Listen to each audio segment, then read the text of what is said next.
Hello, good afternoon Tribuners. Welcome back with me Kusnul Aisyafah in Indonesia News of Tribun Lampung. We will present you an updating and interesting information from every place in Indonesia. And here the complete news.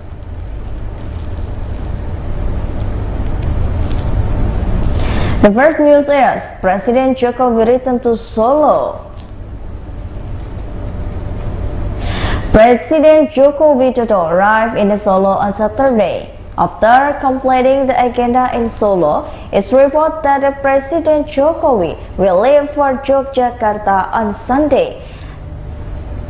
According to the TribunSolo.com, monitoring a number of military police personnel are guarding the entrance to the east side of North Kutai Street around Jokowi residence Sumbar Village, Banjarsari District. In addition, a number of joint search and army and police personnel and the presidential security. But we are also on standby around the presidential and were also the fire nest.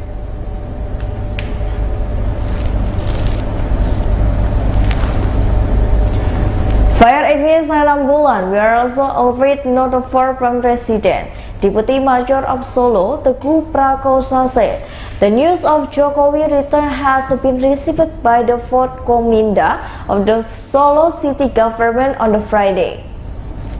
Teguh relieved that Jokowi has been even in Solo and Yogyakarta.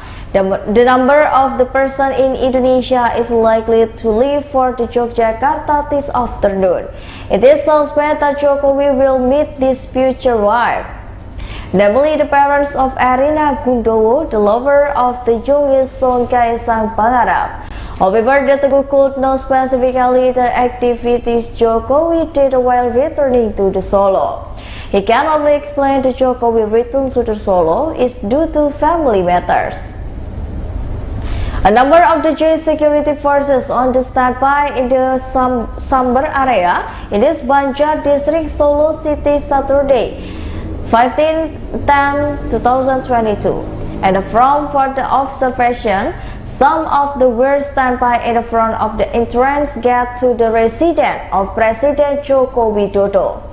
The fire ignited 6 bulan were also advised, and from the Graha Sabha Party, the security was suppressed due to Jokowi arrived to the Solo. The rival to the number 1 person in Indonesia. Confinement by the Deputy Mayor of Solo, Teguh Prakosa. This was confined by Teguh when giving a speech at the groundbreaking event to the Advokasi Ibu Hospital Saturday. Teguh gave the speech the Mayor of Representative, the Mayor of Solo, Gibran Raka Buming Raka, was unable to attend. Gibran absent due to complaining Jokowi to some camp in Solo. As for the information complained by the TribunSolo.com, Jokowi arrival Solo probably due to a family event. The event was reportedly related to the wedding meeting of Kaisang Pangarap and Erina Gundowo, and the news is still trying to be confirmed by the TribunSolo.com.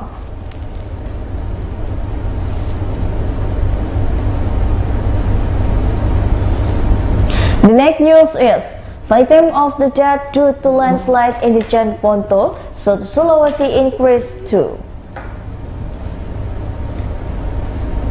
Officer Regan found a victim of landslide in Jeneponto, Regency, South Sulawesi in a dead condition on Saturday. The two victims took declared died due to landslide in Jeneponto. While the 301 person are still declared missing due to being burned in the material. Until now, the joint team continued to carry out the search in a process. Previously thought on the landslide hit Kompas the hamlet, local village Hambia district.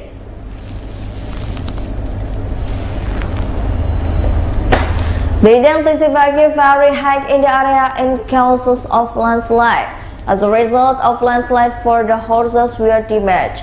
Meanwhile, the 3 people were reporting missing due to being burned in a bath. The three victims are Kaku, Sankala, and Wahyu. Abraham said the process had started on the Friday due to the water and farming problem. There is some wet and search Saturday. The landslide also causes traffic to be blurred because the vehicles could not pass at all. Later, the victim W. Kaku was found dead, according to information complained by the Tribun.com. The victim, albeit to Wahyu, was found to the Fiber Bank, which is approximately 14 kilometers. The landslide point. Wahyu was found in the Botania Hamlet Parang Lui Village, Balringalu District. Kuarigansi Clara Police Inspector Wan Sukardi when confirmed in this discovery. The other victim was found around 7 in the heart of the local village. Nur Hajar said the Wahyu family has ridden to the location where the victim was found.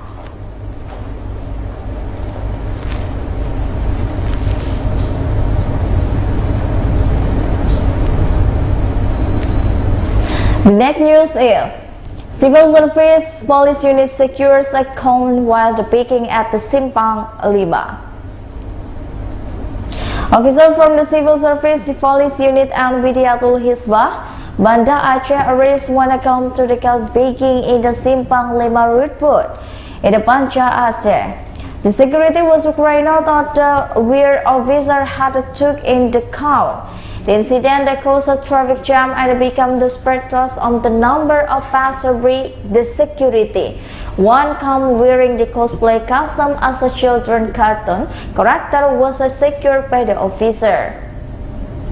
The cone is the hangout and the back in the Brutus area.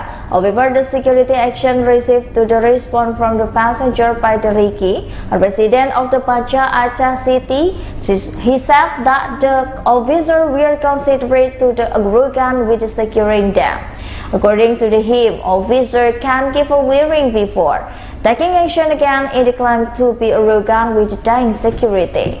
But while acting head of civil police unit, we have in the Banda Aceh, Muhammad Rizal, when confirmed by the Serambi Aceh, she said that the party was carrying out security guards close in Simpang 5. He said the security indeed routinely carried out by the officer from the Civil Service Police Unit and the WP Banda Aceh. The officer wrote to be a least traffic interaction in the Banda Aceh.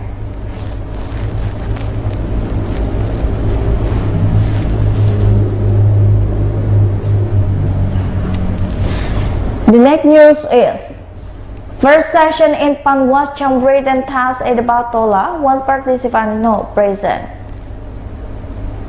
The election supervision body of the Baritola Kuala Brigansi is holding written task for the Panwas Chambret registration. It is starting in the Friday. The first session took place this morning in the Batola Hall with the 25 participants. Rahmatullah Amin, chairman of the Batanula, it is said. There is general implementation of first sessions went smoothly, although there were a few attempts at the beginning. When one of the participants scheduled from this first session, one participant did not attend. Effort to sure presence of the participants have not also carried out by the Botunula containing via telephone.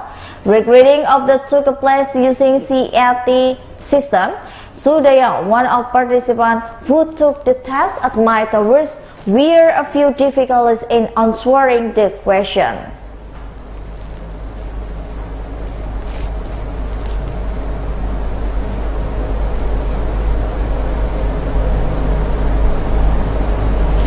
The next news is heavy rain pours down Pangkal Pinang. 25 houses of the resident of Water had 7 villages are flooded. As many as 25 houses are flooded in the 1-800 village, Garugong District, Pangkal Pinang City on the Friday afternoon. The flooded event was caused by the rainfall that reached the Pangkal Pinang City area. It is over river, water overflow and inflooded people's house.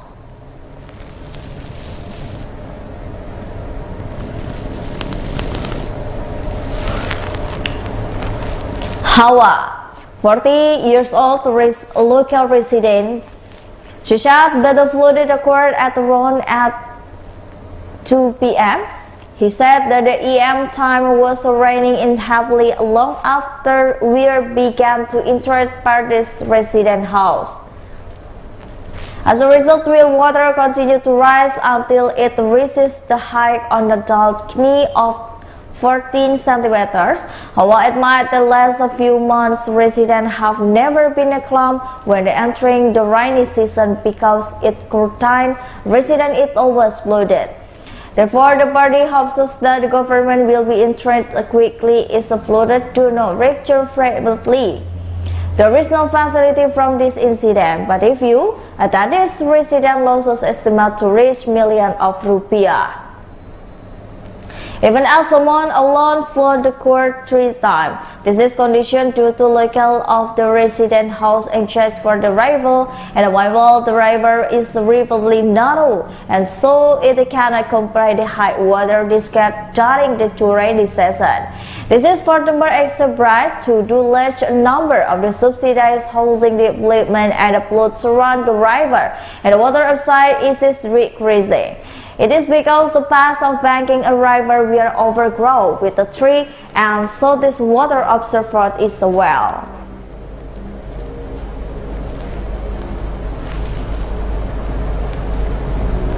The next news is 47 years old is the Pandan Jaya Bridge has collapsed twice. The Pandan Jaya Bridge Madang Sukutu district is regency collapsed on the Friday, October 7, 2022 yesterday. The Pandan Jaya Village Bridge was just built in the collapse on 2 sides of the path and end of the bridge. The 47 years old bridge to the ship have closed time. This bridge had already collapsed at January. Village administrator and the resident did the emergency brake using board. Furthermore, the end of the also collapsed on the Friday, October 7, 2022, causing the large activity in the middle of the bridge. It is observation of the location. Many motorcycle riders crossing the emergency bridge met in the plank, and he said first bridge has collapsed last January. A driver fell in the line. With the resident said he of the Pandan Jaya Buhiman village said that the bridge was indeed and the old building was built in the worst as. Therefore, according to him, it's only natural the bridge suffered severe damage. Furthermore, he has continued to the East Occupur service for the bridge repair.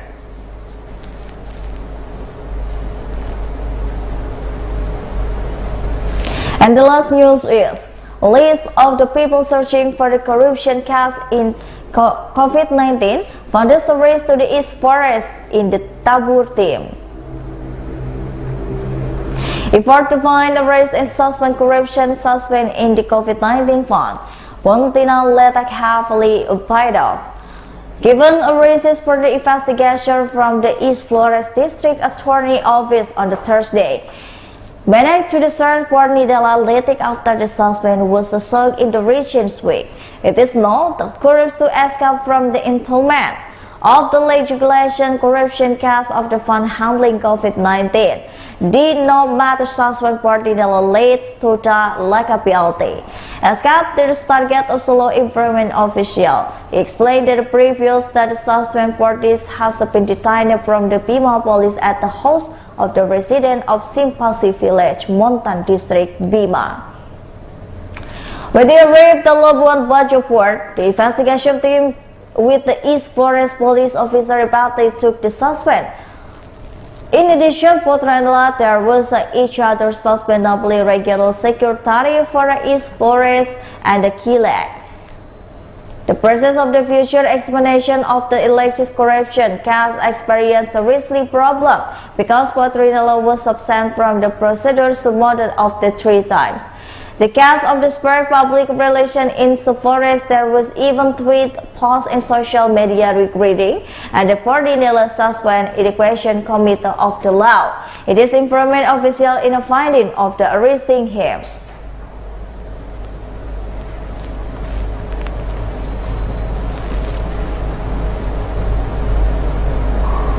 Well, I think those are the news for today with Miko Sola Shaifa. Don't forget to follow us at the Tribun Lampung News Video, Tribun Lampung TikTok, Tribun Lampung Instagram, and Tribun Lampung Facebook for more information. Thank you for watching and have a nice day.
Halo, selamat siang Tribuners. Anda sedang menyaksikan live update Tribun News edisi Minggu 16 Oktober 2022. Siang ini akan kami sajikan informasi teraktual dan menarik yang dilaporkan secara langsung oleh reporter lapangan kami. Bersama saya Meisada Sirait, inilah live update selengkapnya. Keluarga Brigadir Nofriansyah Yosua Huta Barat menggelar acara peringatan 100 hari meninggalnya Brigadir Yosua di kediamannya di Desa Sukamakmur, Sungai Bahar, Muaro Jambi. Peringatan 100 hari ini juga dihadiri oleh penasihat hukum keluarga Kamarudin Simanjuntak beserta 4 tim lainnya, serta aktivis perempuan Irma Huta Barat. Dalam peringatan 100 hari ini dilangsungkan peribadahan gereja, doa bersama, serta ziarah ke makam Brigadir Yosua. Untuk informasi selengkapnya akan disampaikan langsung oleh wartawan Tribun Jambi, Danang Noprianto yang kini sudah terhubung bersama kami. Silahkan rekan Danang. Baik, terima kasih Mei dan Tribuners dimanapun Anda berada. Dapat saya laporkan bahwa kemarin Sabtu 15 Oktober 2022 tepat 100 hari Brigadir Nofriansyah Yosua Huta Barat meninggal dunia. Keluarga menggelar acara untuk memperingati 100 hari kematian anaknya tersebut di kediamannya di Desa Sukamakmur, Kecamatan Sungai Bahar, Kabupaten Muaro Jambi, Provinsi Jambi. Acara 100 hari ini juga untuk mendoakan agar proses persidangan perdana yang akan dilangsungkan esok bisa berjalan dengan lancar dan sesuai hukum yang berlaku. Selain keluarga, kekasih Brigadir Yosua, Vera Simanjuntak beserta keluarga, kemudian penasihat hukum Kamarudin Simanjuntak beserta 4 orang tim penasihat hukum lain serta aktivis perempuan Irma Huta Barat juga turut hadir dalam peringatan 100 hari tersebut. Selain itu, Ketua DPP HBB Horas Bangso Batak, PBB Pemuda Batak Bersatu, guru semasa sekolah Brigadir Yosua, teman masa kecil Brigadir Yosua, warga Sungai Bahar juga hadir dalam peringatan ini.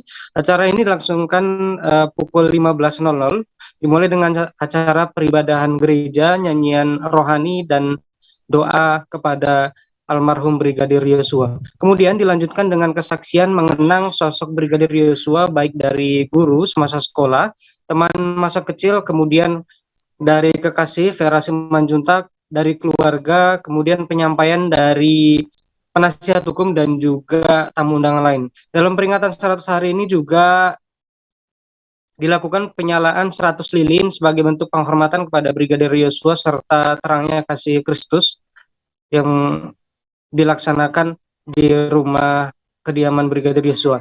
Saat malam, acara dilanjutkan dengan ziarah kubur ke makam Brigadir Yosua juga dengan menyalakan 100 lilin dengan memanjatkan doa dan tabur bunga.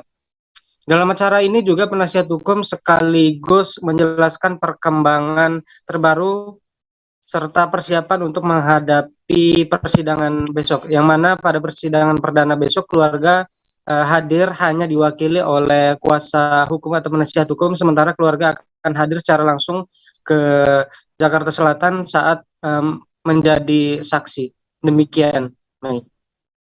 Baik, terima kasih rekan Danang atas laporan Anda. Selamat bertugas kembali. Kita beralih ke informasi selanjutnya, Tribuners. Komisi Pemberantasan Korupsi mengeksekusi mantan Bendahara Umum DPC Partai Demokrat Balikpapan Nur Afifah Balkis ke Lapas Perempuan Kelas 2A Tenggarong. Kepala Lapas Perempuan Kelas 2A Tenggarong, Tri Winarsih, melalui kasih bimbingan narapidana Lapas Perempuan Juari, membenarkan informasi tersebut. Saat ini Nur Afifah Balkis belum berbaur dan berada di sel tersendiri untuk masa pengenalan terhadap Lapas Perempuan Tenggarong selama 2 minggu. Untuk informasi selengkapnya akan disampaikan langsung oleh wartawan Tribun Kaltim Miftah Aulia yang kini sudah terhubung bersama kami. Silahkan rekan Miftah. Ya, terima kasih Mei. Memang kemarin KPK telah mengeksekusi mantan Bendahara Umum DPC Partai Demokrat Balikpapan, yakni Nur Afifah Balkis ke Lapas Perempuan Kelas 2A Tenggarong. Dan kemarin saat dikonfirmasi juga, Kepala Lapas Perempuan Kelas 2A Tenggarong, Tri Winarsih, melalui kasih bimbingan narapidana Lapas Perempuan Juari, membenarkan informasi ini. Dan kabar pemindahan Nur Afifah Balkis ke Lapas Perempuan Tenggarong memang telah diketahui oleh pihaknya sepekan sebelum adanya proses pemindahan berlangsung. Dan memang pemindahan Nur Afifah ini ke Lapas Perempuan sesuai dengan putusan Pengadilan Tipikor pada Pengadilan Negeri Samarinda, yang mana putusan pengadilan terhadap Nur Afifah telah dinyatakan berkekuatan hukum tetap alias inkrah. Dan kemarin Nur Afifah Balkis sudah dipindah ke lapas perempuan dan diantar langsung oleh pihak KPK beserta dengan berkasnya pada hari Rabu sekira pukul 5 sore. Dan saat ini juga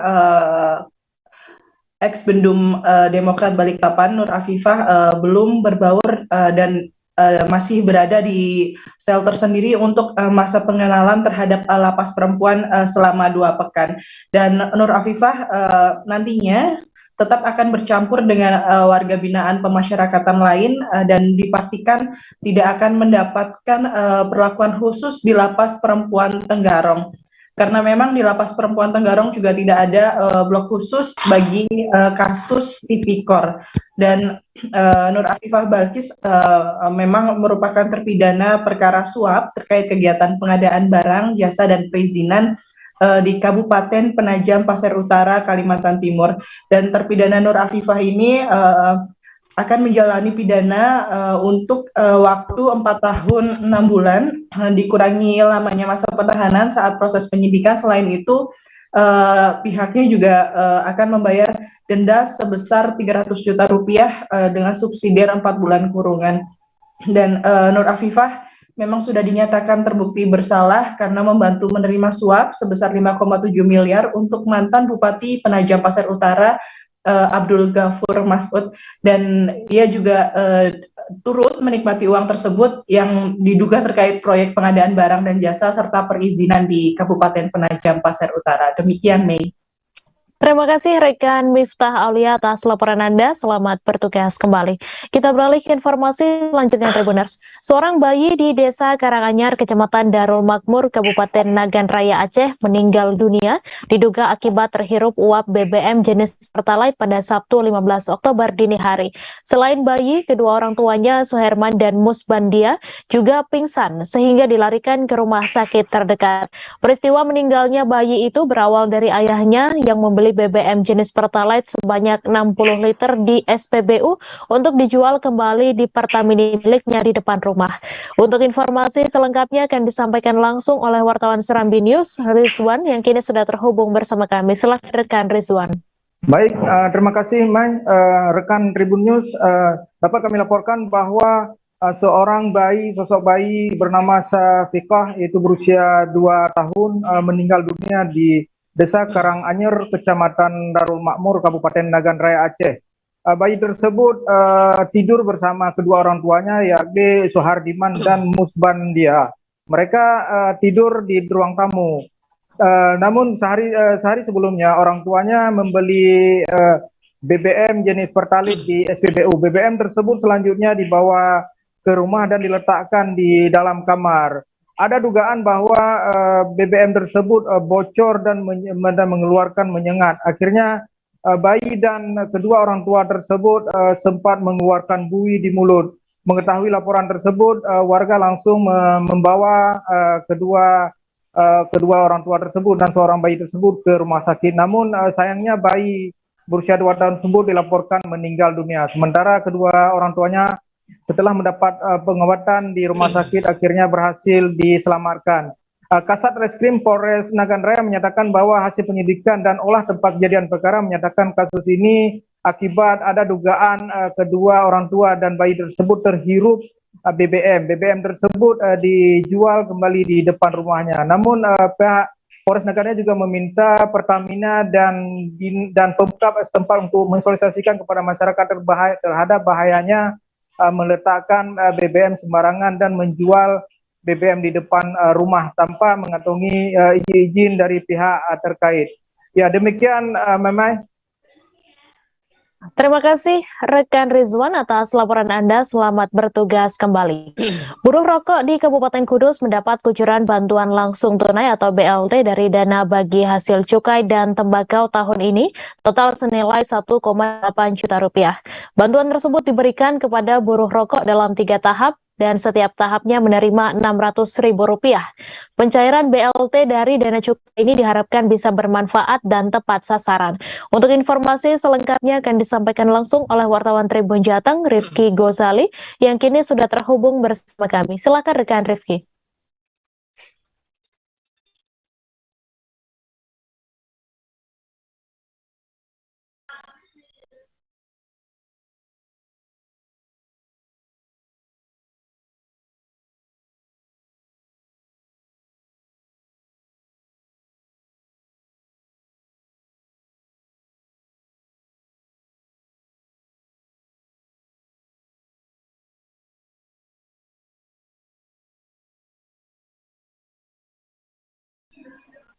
Silakan rekan Rifki dengan laporan Anda.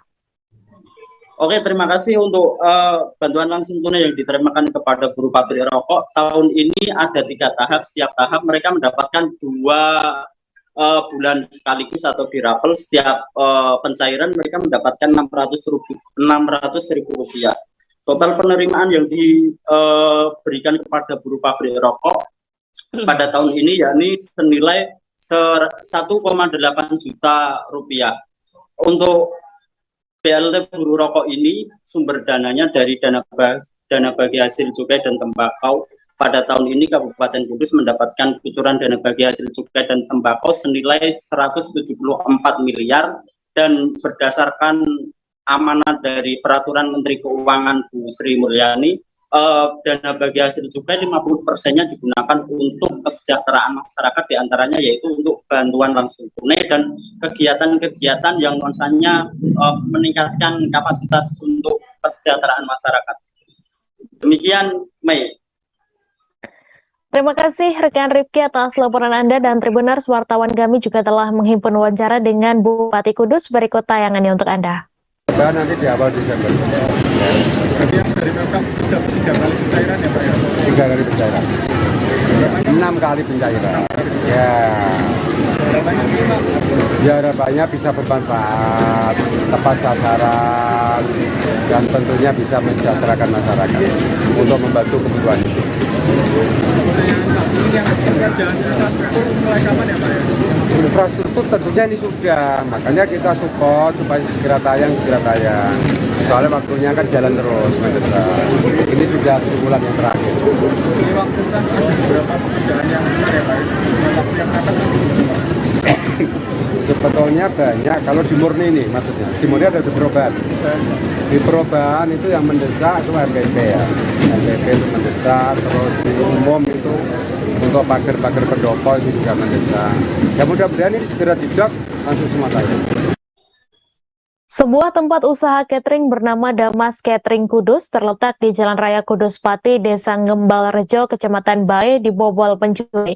Sejumlah perhiasan dan uang tunai senilai 30 juta rupiah dicuri, meliputi perhiasan seberat lebih dari 22 gram dan uang tunai sekitar 5 juta rupiah.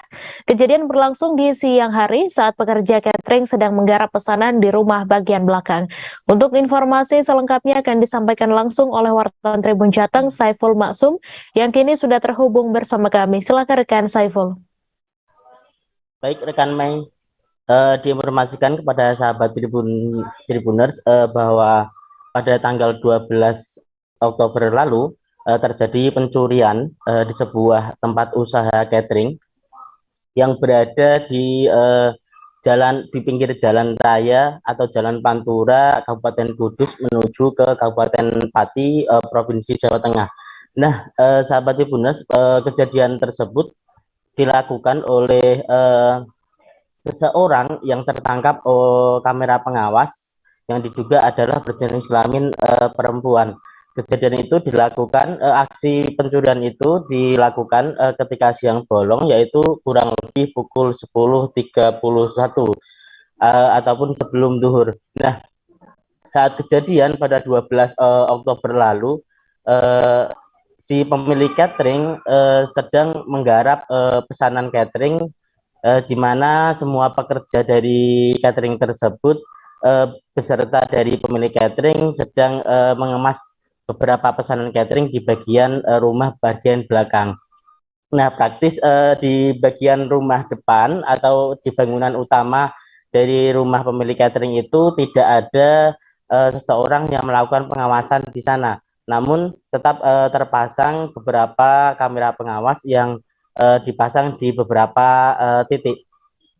Nah, pada saat kejadian dari keluarga korban sendiri tidak mengetahui apakah sudah terjadi pencurian ataupun tidak, karena memang saat itu semuanya sibuk dan tidak ada tanda-tanda rumah acak-acakan yang dilakukan oleh pencuri. Artinya pencuri ini melancarkan aksinya dengan sangat rapi, tidak memberantakan barang-barang dari rumah yang menjadi korban.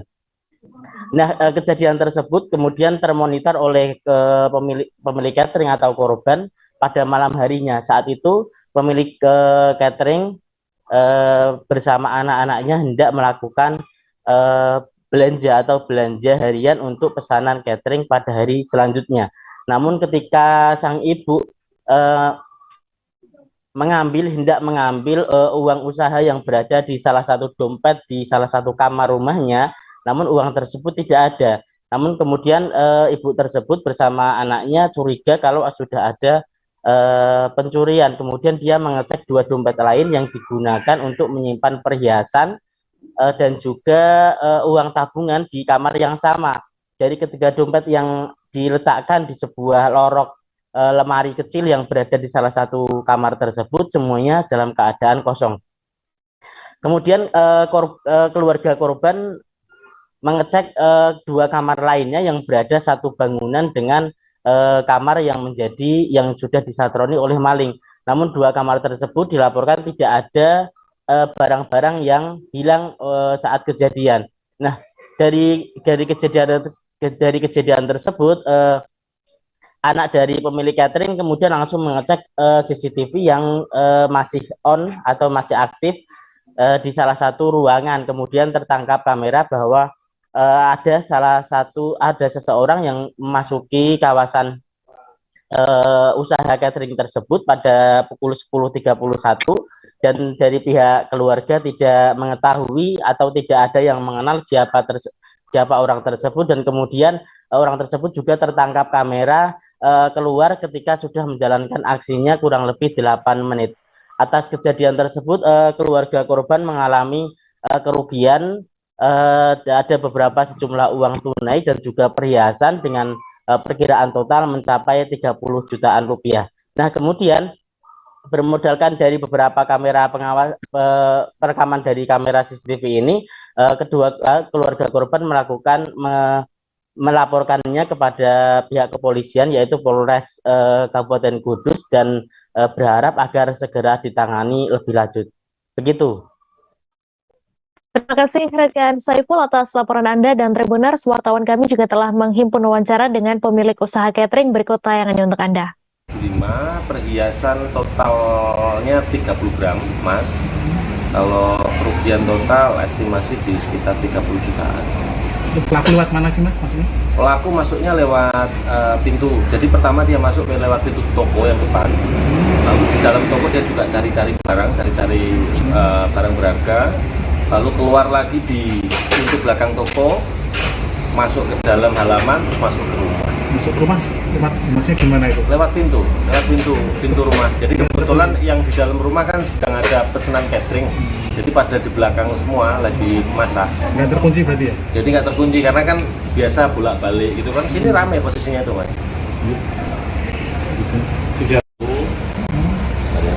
Kalian semua.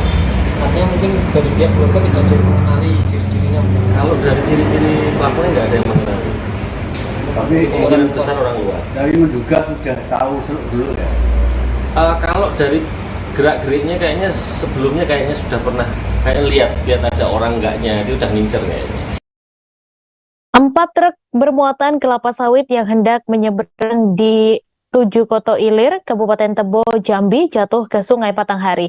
Atas kejadian itu, seorang penumpang bernama Jumino dikabarkan hilang dan belum ditemukan hingga saat ini. Sementara 3 orang rekannya selamat, namun 1 diantaranya dan dilarikan ke Rumah Sakit Umum Daerah Muara Bungo. Untuk informasi selengkapnya akan disampaikan langsung oleh wartawan Tribun Jambi, Sopianto, yang kini sudah terhubung bersama kami. Silakan rekan Sopian.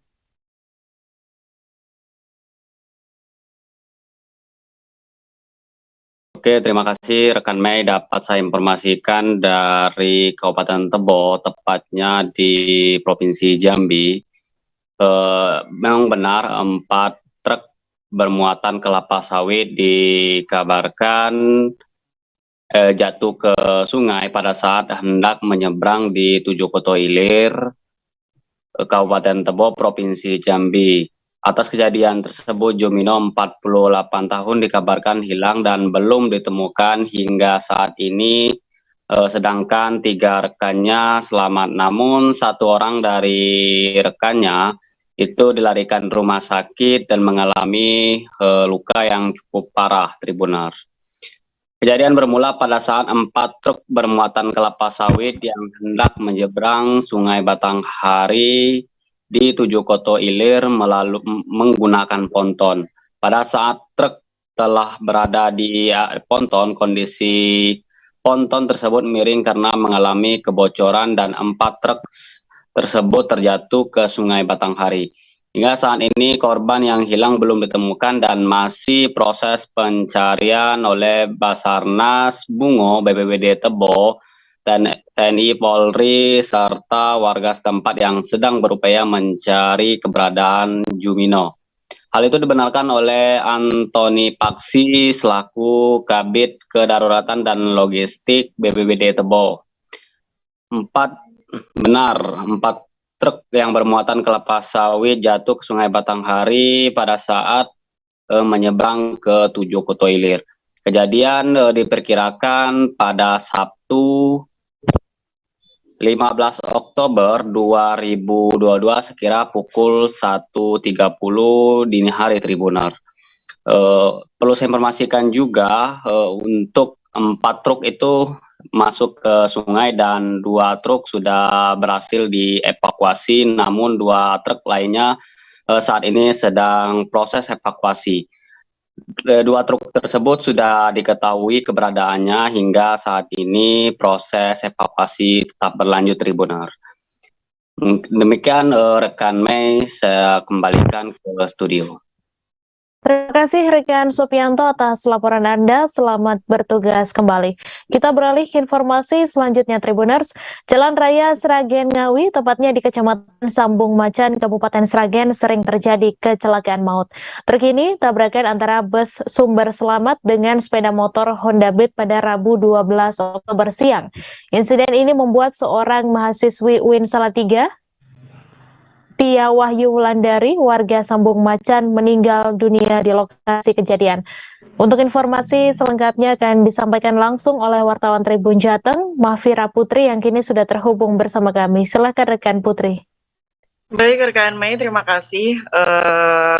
Bahwa di jalan tersebut memang sering terjadi adanya kecelakaan maut ya, terlebih keluhan warga juga terus berdatangan nih karena adanya kecelakaan ini. Salah satu warga yang mengeluh adalah David Effendi, yakni ia mengatakan di lokasi sering kecelakaan tersebut minim adanya lampu penerangan. Kemudian kondisi jalan di sana juga licin, apalagi akhir-akhir ini juga hujan terus mengguyur daerah Kabupaten Sragen.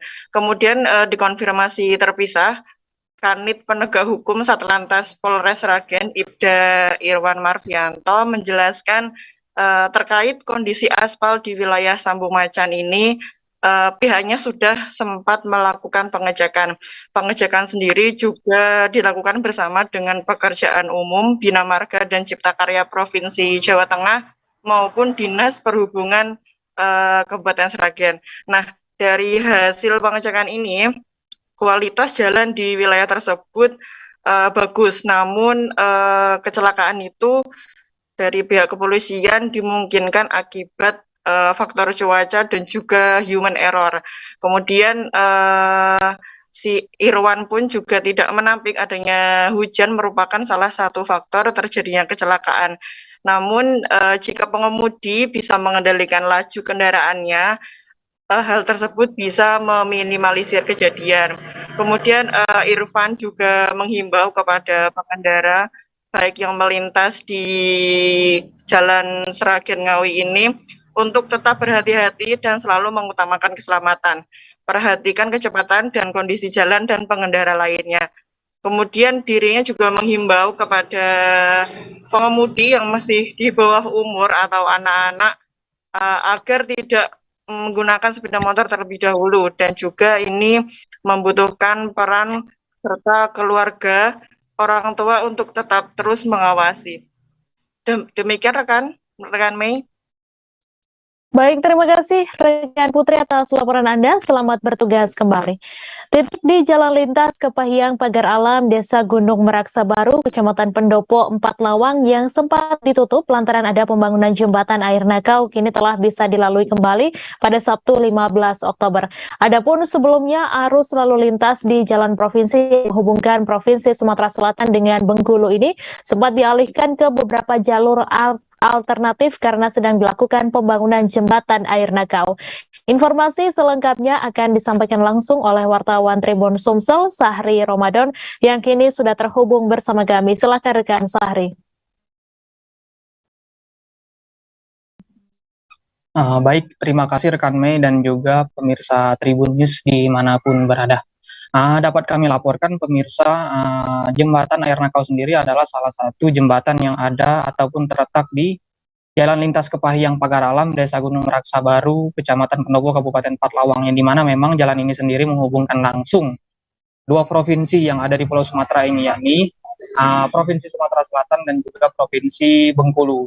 Nah, sebab jalan ini merupakan jalan utama ataupun jalan yang menghubungkan 2 provinsi, beberapa waktu lalu memang jalan ini saat itu belum ada jembatan, sempat terancam putus karena memang saat itu tidak ada jembatan, masih berupa jalan biasa di mana gorong-gorong di bawahnya itu terancam amblas, di mana bahkan amblasnya sudah hampir setengah dari badan jalan tersebut. Nah, dikabarkan juga akibat jalannya amblas itu terdapat ada pengendara yang mengalami kecelakaan. Dilaporkan itu ada yang mengalami kecelakaan. Nah, jadi pada sekitar awal Agustus itu sudah mulai dibangun. Awal itu sudah dibangun oleh pihak Dinas Bina Marga dan PUPR Provinsi Sumatera Selatan. Nah, sekitar akhir Oktober ya jalannya sudah finish ataupun selesai, dan per 15 Oktober ini sudah mulai dibuka. Nah, adapun saat ini untuk kondisi arus lalu lintas dari kedua arah sudah terpantau lancar dan setiap mobil ataupun sepeda motor sudah bisa melintas. Jadi tidak ada lagi pengalihan arus lalu lintas saat ini. Pengendara bisa berlalu lalang dengan leluasa. Baik, terima kasih. Kami kembalikan kepada rekan Mei di studio. Terima kasih rekan Sahri atas laporan Anda. Selamat bertugas kembali. Gubernur Sulawesi Utara Oli Dondo Kambe menghadiri pentabisan dan peresmian Pastori Majelis Pekerja Sinode GMIST di Kabupaten Kepulauan Sangihe berbatasan NKRI Filipina. Gubernur didampingi Ketua PKK Provinsi Sulawesi Utara Rita Tamuntuan dan rombongan. Pada agenda tersebut, Oli melakukan penandatanganan prasasti dan penandatanganan berita acara yang kemudian dilanjutkan dengan pengguntingan pita oleh Ketua PKK Sulawesi Utara dan dilanjutkan dengan peninjauan pastori. Untuk informasi selengkapnya akan disampaikan langsung oleh wartawan Tribun Manado, Nelti Manamuri, yang kini sudah terhubung bersama kami. Silakan rekan Nelti. Ya, baik, Mei, dapat kami laporkan pada kemarin Gubernur Sulawesi Utara mengunjungi Kabupaten Kepulauan Sangihe dalam rangkaian acara peresmian atau pentabisan Pastori Majelis Pekerja Sinode Gemis di Kabupaten Kepulauan Sangihe didampingi Ketua PKK Provinsi Sulawesi Utara dan rombongan yang tiba di Bandar Udara Naha, langsung disambut oleh pejabat Bupati Sangihe, Dr. Rini Silangen Tamuntuan, yang dibarengi dengan sambutan secara adat saat tiba di Bandar Udara Naha.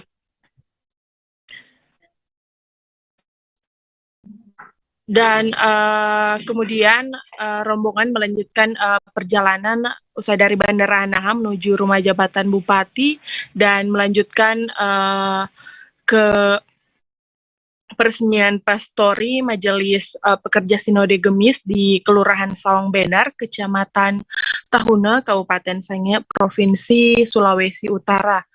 Pada hajatan tersebut, Gubernur Sulawesi Utara melakukan penandatanganan prasasti dan penandatanganan berita acara yang kemudian dilanjutkan dengan pengguntingan pita oleh Ketua PKK Sulawesi Utara, Ibu Rita Tamuntuan, yang kemudian dilanjutkan dengan peninjauan pastori yang dibangun dengan 2 lantai. Dan acara kemudian pada peresmian tersebut dilanjutkan dengan ibadah di depan Rumah Pastori yang dihadiri oleh Forum Komunikasi Pimpinan Daerah dan unsur terkait lainnya. Dan usai menghadiri peresmian Pastori, Gubernur melanjutkan kunjungan kerjanya di beberapa desa terkait. Demikian, Mei, laporan kami. Baik, terima kasih rekan Nelti atas laporan Anda. Selamat bertugas kembali. Kita beralih ke informasi selanjutnya, Tribuners. Bupati Demak Eistianah didampingi suaminya Muhammad Zaki Mardi menggunakan suaranya di TPS Desa Jogoloyo, Kecamatan Wonosalam, Kabupaten Demak pada Minggu 16 Oktober. TPS berada di lapangan Desa Jogoloyo, terlihat ramai oleh masyarakat yang juga menggunakan hak suaranya dalam Pilkades serentak pada hari ini.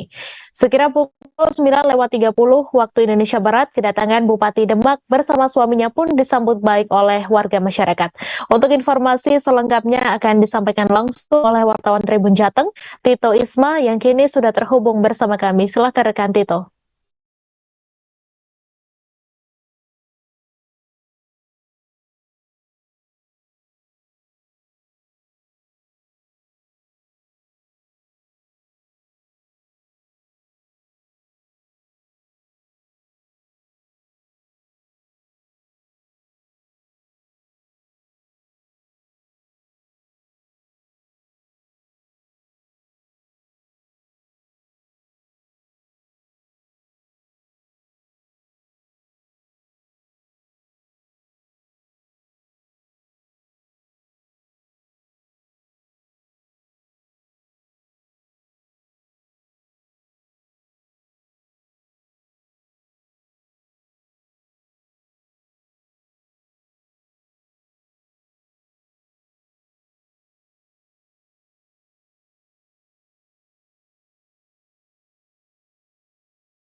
Menteri Desa PDTT RI Abdul Halim Iskandar melepas langsung kegiatan Fun Bike Gelora Maluku Utara pada Sabtu 15 Oktober. Kegiatan Fun Bike yang mengambil start Hotel Bella Ternate dan finish Benteng Oranye ini dihadiri sejumlah komunitas sepeda Kota Ternate. Turut hadir Sekretaris Daerah Provinsi Maluku Utara Samsudin Abdul Qadir dan sejumlah pejabat hingga pimpinan Forum BUMN di Ternate. Untuk informasi selengkapnya akan disampaikan langsung oleh wartawan Tribun Ternate, Randi Basri, yang kini sudah terhubung bersama kami. Silakan rekan Randi. Ya, rekan Mei, terima kasih. Dapat saya laporkan dari Ternate, Maluku Utara, di mana adanya kegiatan Fanbike Gelora Maluku Utara, yang dimana kegiatan tersebut dibuka langsung oleh Menteri Desa PDTT Republik Indonesia Abdul Halim Iskandar, yang dimana didampingi juga Sekretaris Daerah Provinsi Maluku Utara Abdul Samsudin Abdul Qadir dan sejumlah pejabat forum daerah dan juga pimpinan forum BUMN yang ada di Kota Ternate.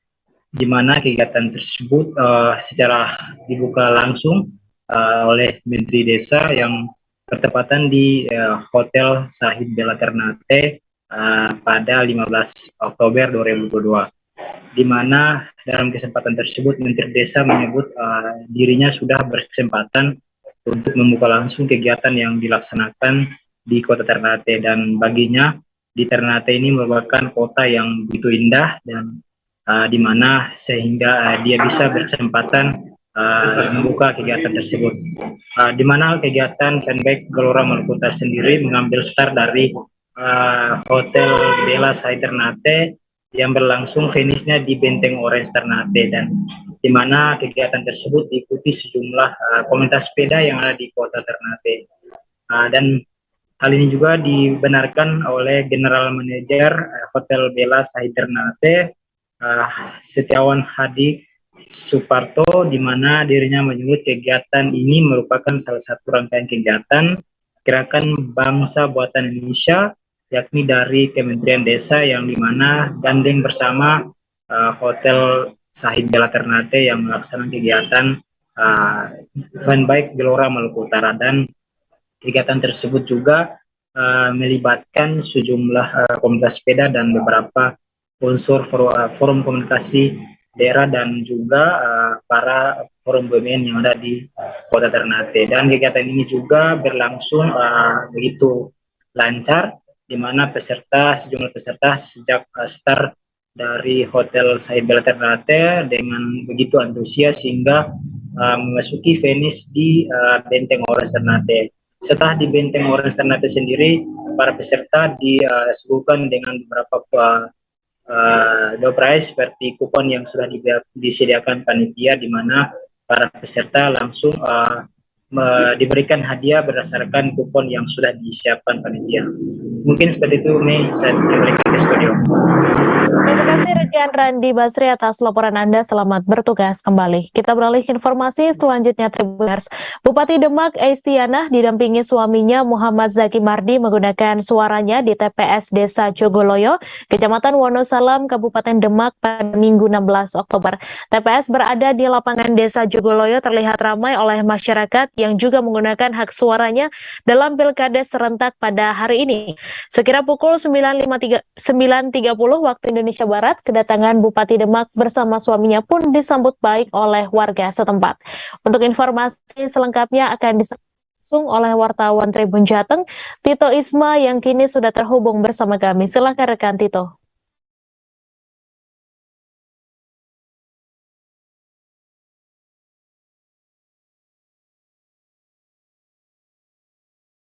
Tadi Bupati Demak, Bu Estiana bersama suami Muhammad Zaki Mardi menggunakan hak suaranya di TPS Desa Jogoloyo, Kecamatan Wonosalam, Kabupaten Demak pada kedatangannya sekiranya pukul 9.30. Setelah kedatangannya, Bupati Demak bersama suami langsung menuju ke pendaftaran untuk memberikan surat undangan dan mulai memasuki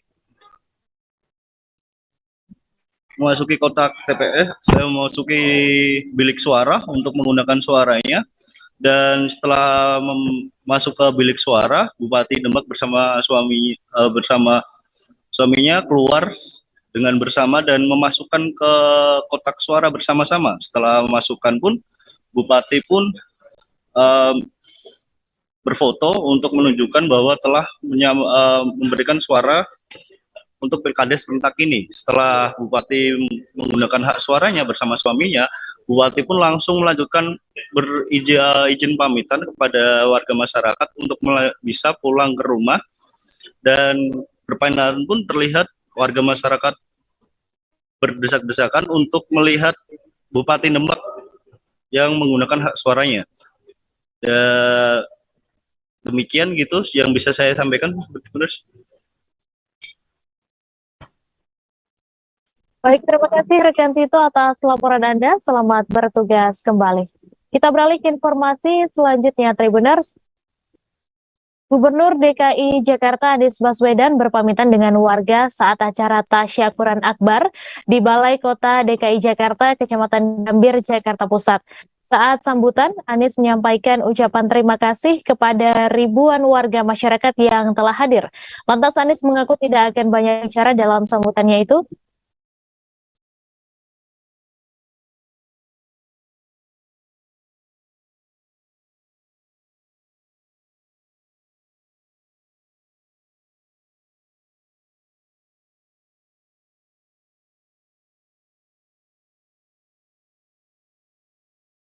Perayaan Maulid Nabi Muhammad SAW 1444 Hijriah digelar di Kota Mobagu, Sulawesi Utara pada Sabtu 15 Oktober.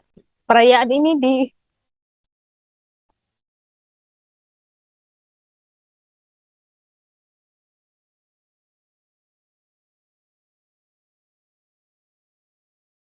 Pesantren Nurul Khairat dan Lembaga Dakwah Nahdlatul Ulama Kota Mobagu. Perayaan berlangsung di samping Pesantren Nurul Khairat, Kelurahan Kota Bangun, Kota Mobagu. Untuk informasi selengkapnya akan disampaikan langsung oleh wartawan Tribun Manado, Randi Tuliabu, yang kini sudah terhubung bersama kami. Silakan rekan Randi.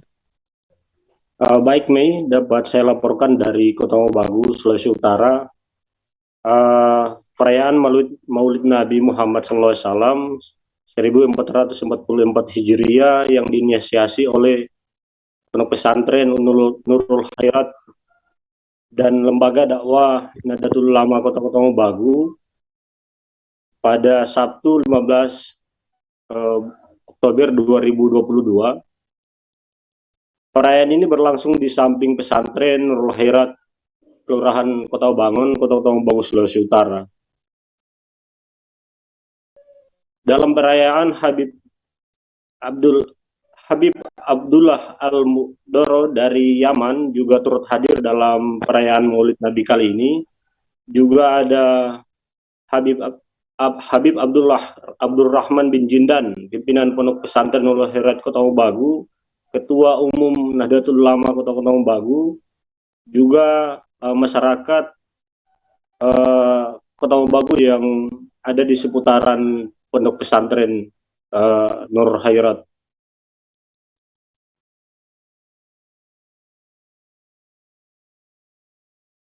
Baik Mei, itu saja yang bisa saya laporkan.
Masyarakat adat Tidung di Malinau memaknai kelahiran sebagai karunia yang maha kuasa dalam sebuah rumah tangga. Menyambut sukacita anggota kelahiran buah hati, pasangan suami istri dan kerabat umumnya menggelar sejumlah prosesi adat. Di antaranya tradisi ampinendong atau menimang bayi. Kepercayaan suku asli Tidung di Malinau, prosesi ampinendong merupakan upacara menyucikan bayi yang baru lahir. Untuk informasi selengkapnya akan disampaikan langsung oleh wartawan Tribun Kaltara, Muhammad Supri, yang kini sudah terhubung bersama kami. Silakan rekan Supri.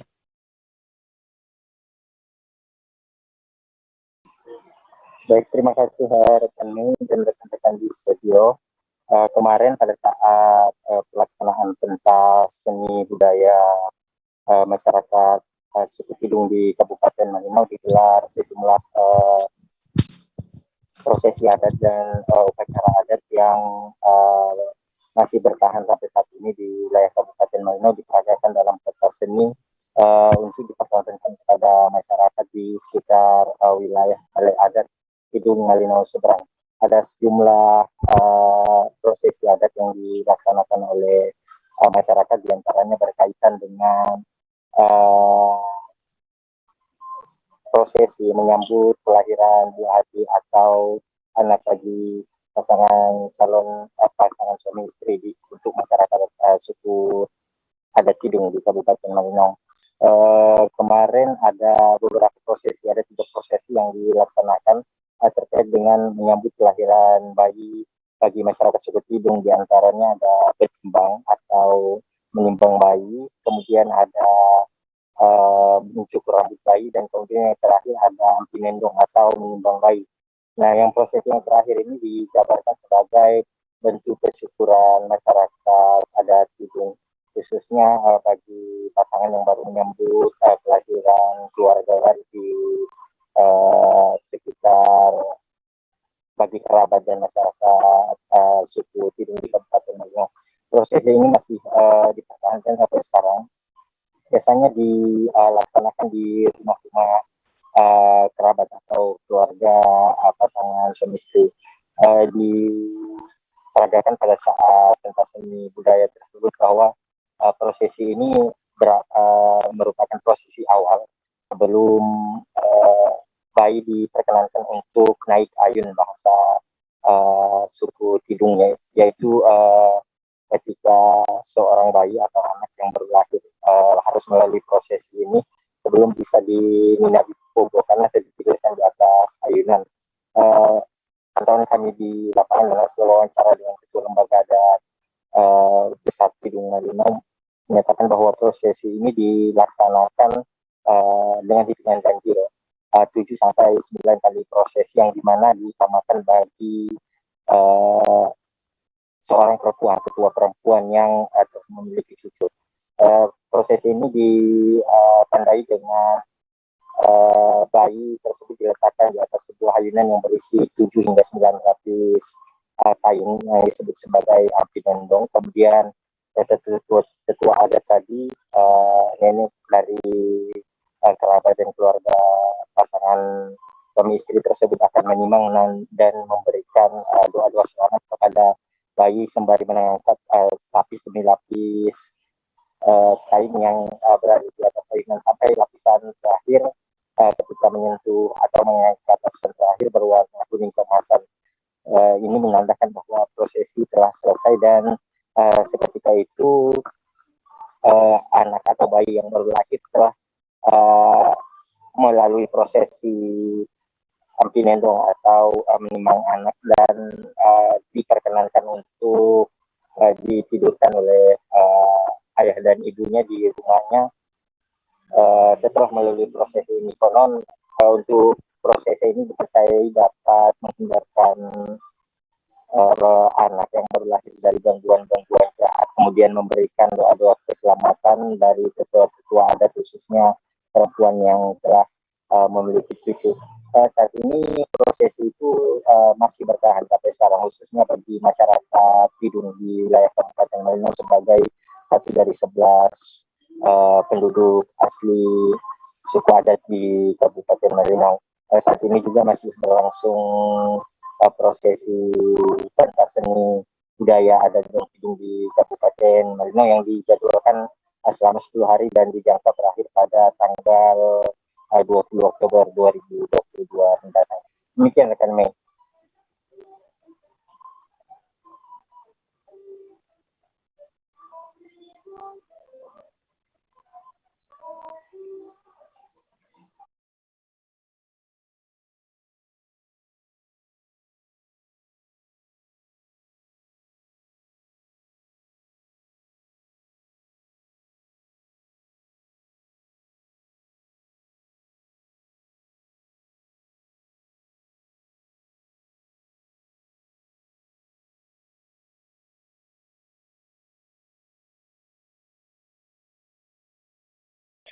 Taman Ismail Marzuki atau TIM merupakan satu dari banyaknya program revitalisasi yang dicanangkan pemerintah Provinsi DKI Jakarta.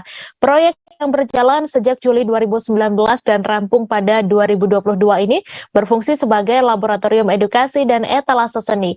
Manajer Project Control and Communication Adriani Hendrika menyebut revitalisasi tersebut tidak hanya mengubah fisik TIM yang terdahulu, melainkan lebih meningkatkan fungsi seperti menghadirkan kembali wisma seni dan fasilitas tambahan dari yang sebelumnya tidak ada menjadi ada. Untuk informasi selengkapnya akan disampaikan langsung oleh wartawan Warta Kota Nuriyatul Hikmah yang kini sudah terhubung bersama kami. Silahkan rekan Nuri. Ya, Mei, terima kasih. Berikut saya laporkan bahwasannya memang betul tadi yang dikatakan oleh Mei, bahwasannya Taman Ismail Marzuki merupakan salah satu dari banyaknya revitalisasi yang dilakukan oleh pemerintah Provinsi DKI Jakarta. Fungsinya sebagai laboratorium etalase dan juga seni. Dan di sini terdapat 7 hal yang direvitalisasi atau 7 bangunan yang direvitalisasi sebagai penghadiran kembali wisma seni dan juga mendulang ataupun menambahkan fasilitas-fasilitas yang sebelumnya belum ada.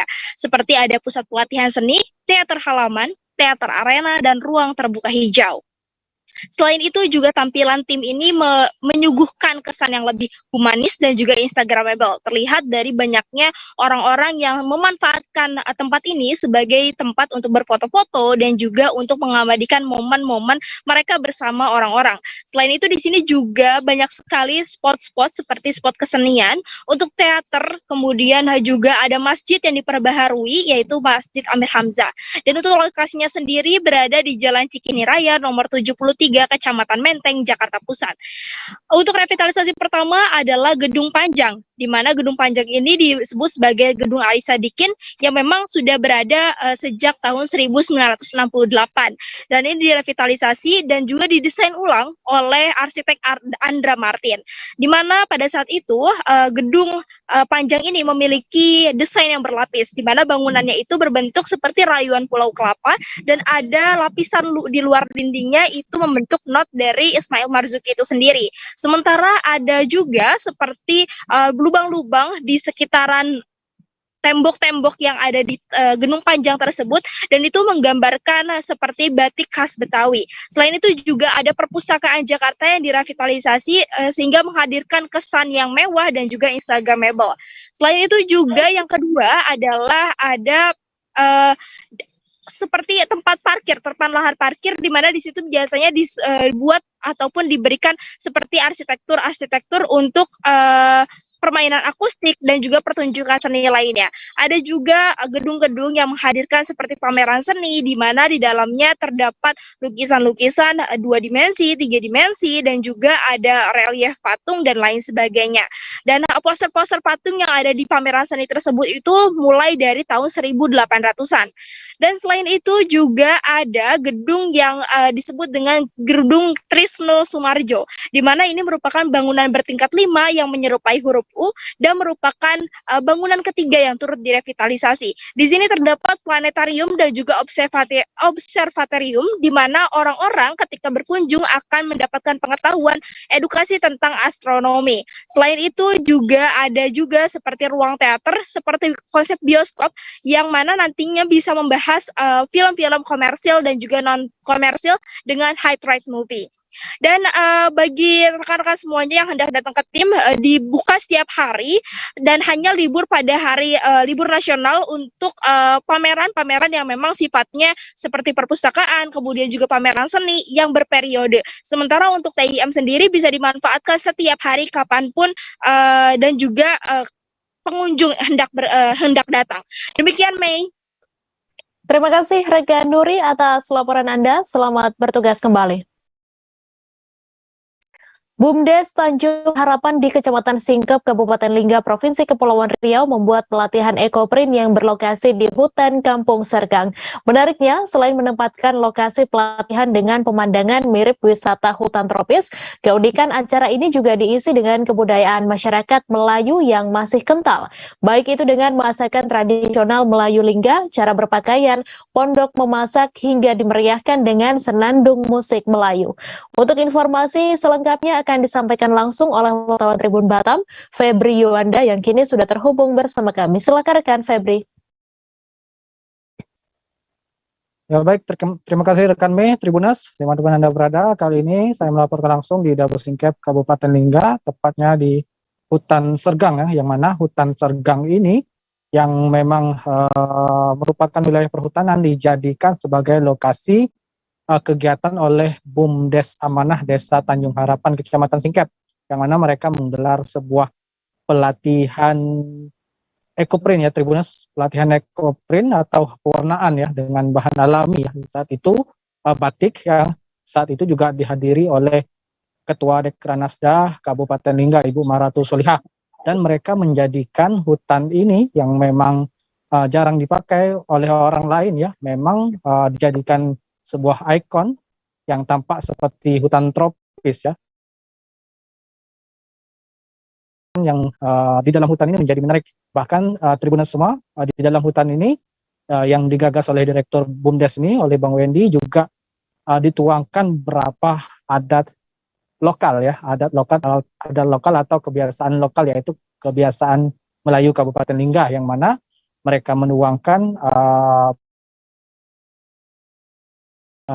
suasana Melayu di situ ya, baik itu dari masakan tradisional itu ya, ada beberapa kuliner tradisional yang salah satunya ada juga gubal sagu, dan juga ada kue tradisional, kue orang kampung memang Kabupaten Lingga, yaitu namanya jejemput pisang ya. Dan juga mereka sebagian ibu yang memasak itu memakai pakaian masih kuno ya, atau pakaian orang Melayu memang pada umumnya Tribunas. Jadi mereka memasak di pondok yang memang itu nampak ciri khas warga Melayu Kabupaten Lingga Tribunas. Nah Tribunas, perlu diketahui bahwa tidak hanya itu, juga kegiatan ini, kegiatan pelatihan ekoprint ini juga dimeriahkan oleh senandung musik Melayu. Jadi senandung musik Melayu ini terdengar jelas ya oleh seluruh para peserta, setidaknya ada diikuti oleh 20 peserta ekoprint ini, dan juga beberapa warga yang hadir itu menikmati bagaimana suasana alami ya di dalam hutan, di dalam hutan yang masih alami ini, di dalam hutan Sergang, terus disuguhi juga dengan kebiasaan Melayu dan juga senandung musik Melayu. Lantas hal ini juga diapresiasi oleh Ketua Dekranasda Kabupaten Lingga Ibu Maratu Solihah, yang memang penggagas ini oleh Bang Wendy ini juga merupakan ide yang cemerlang ya, karena memang menempatkan sesuatu hal yang tidak biasa dari yang orang lain lakukan, begitu rekan. Baik, terima kasih rekan Febri atas laporan Anda, dan Tribuners, wartawan kami juga telah menghimpun wawancara dengan Direktur BUMDes Tanjung Harapan. Berikut tayangannya untuk Anda. Ini akan jadi, kita buat sampai menjadi ikon wisata yang alternatif lah di Lingga, karena dominan kan kita di laut. Nah, mungkin ini jadi salah satu ikon wisata. Kenapa lokasi ini yang dipilih? Karena secara kontur tempat ini sangat menarik, dan satu filosofinya ada Bang. Di sini kampung Sergang pertama di darat. Di sini 3 rumah pertama di sini, dan ini jalan pertama. Jalan pertama sebelum ada kampung-kampung lain di sini. Jadi itu yang filosofi, kita bangun kembali kampung lamunya di sini. Ke depan kalau di sini, ke depannya tuh kita wisata alam, kuliner tradisional di sini juga, terus edukasi.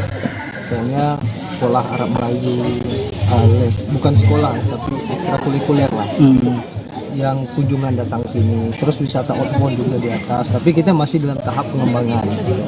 Targetnya Sekolah Dian Harapan atau SDH resmi hadir di Kota Ambon, Provinsi Maluku pada Sabtu 15 Oktober. Pemotongan pita oleh Eksekutif Direktur Yayasan Pendidikan Pelita Harapan Stefani Riyadi, School System Coordinator of SDH and SLH YPPH Denny Kiswanto Sinaga, sekaligus menandai kehadiran SDH di Kota Ambon, tepatnya di Jalan Sultan Hasanuddin, Kecamatan Sirimau. Stefani Riyadi saat acara peluncuran mengatakan SDH mementingkan kualitas muridnya dan bukan secara kuantitas. Menurutnya, meningkatkan karakter, keimanan, dan pengetahuan merupakan salah satu tujuan SDH. Untuk informasi selengkapnya akan disampaikan langsung oleh wartawan Tribun Ambon, Tanita Patiasina, yang kini sudah terhubung bersama kami. Silakan rekan Tanita.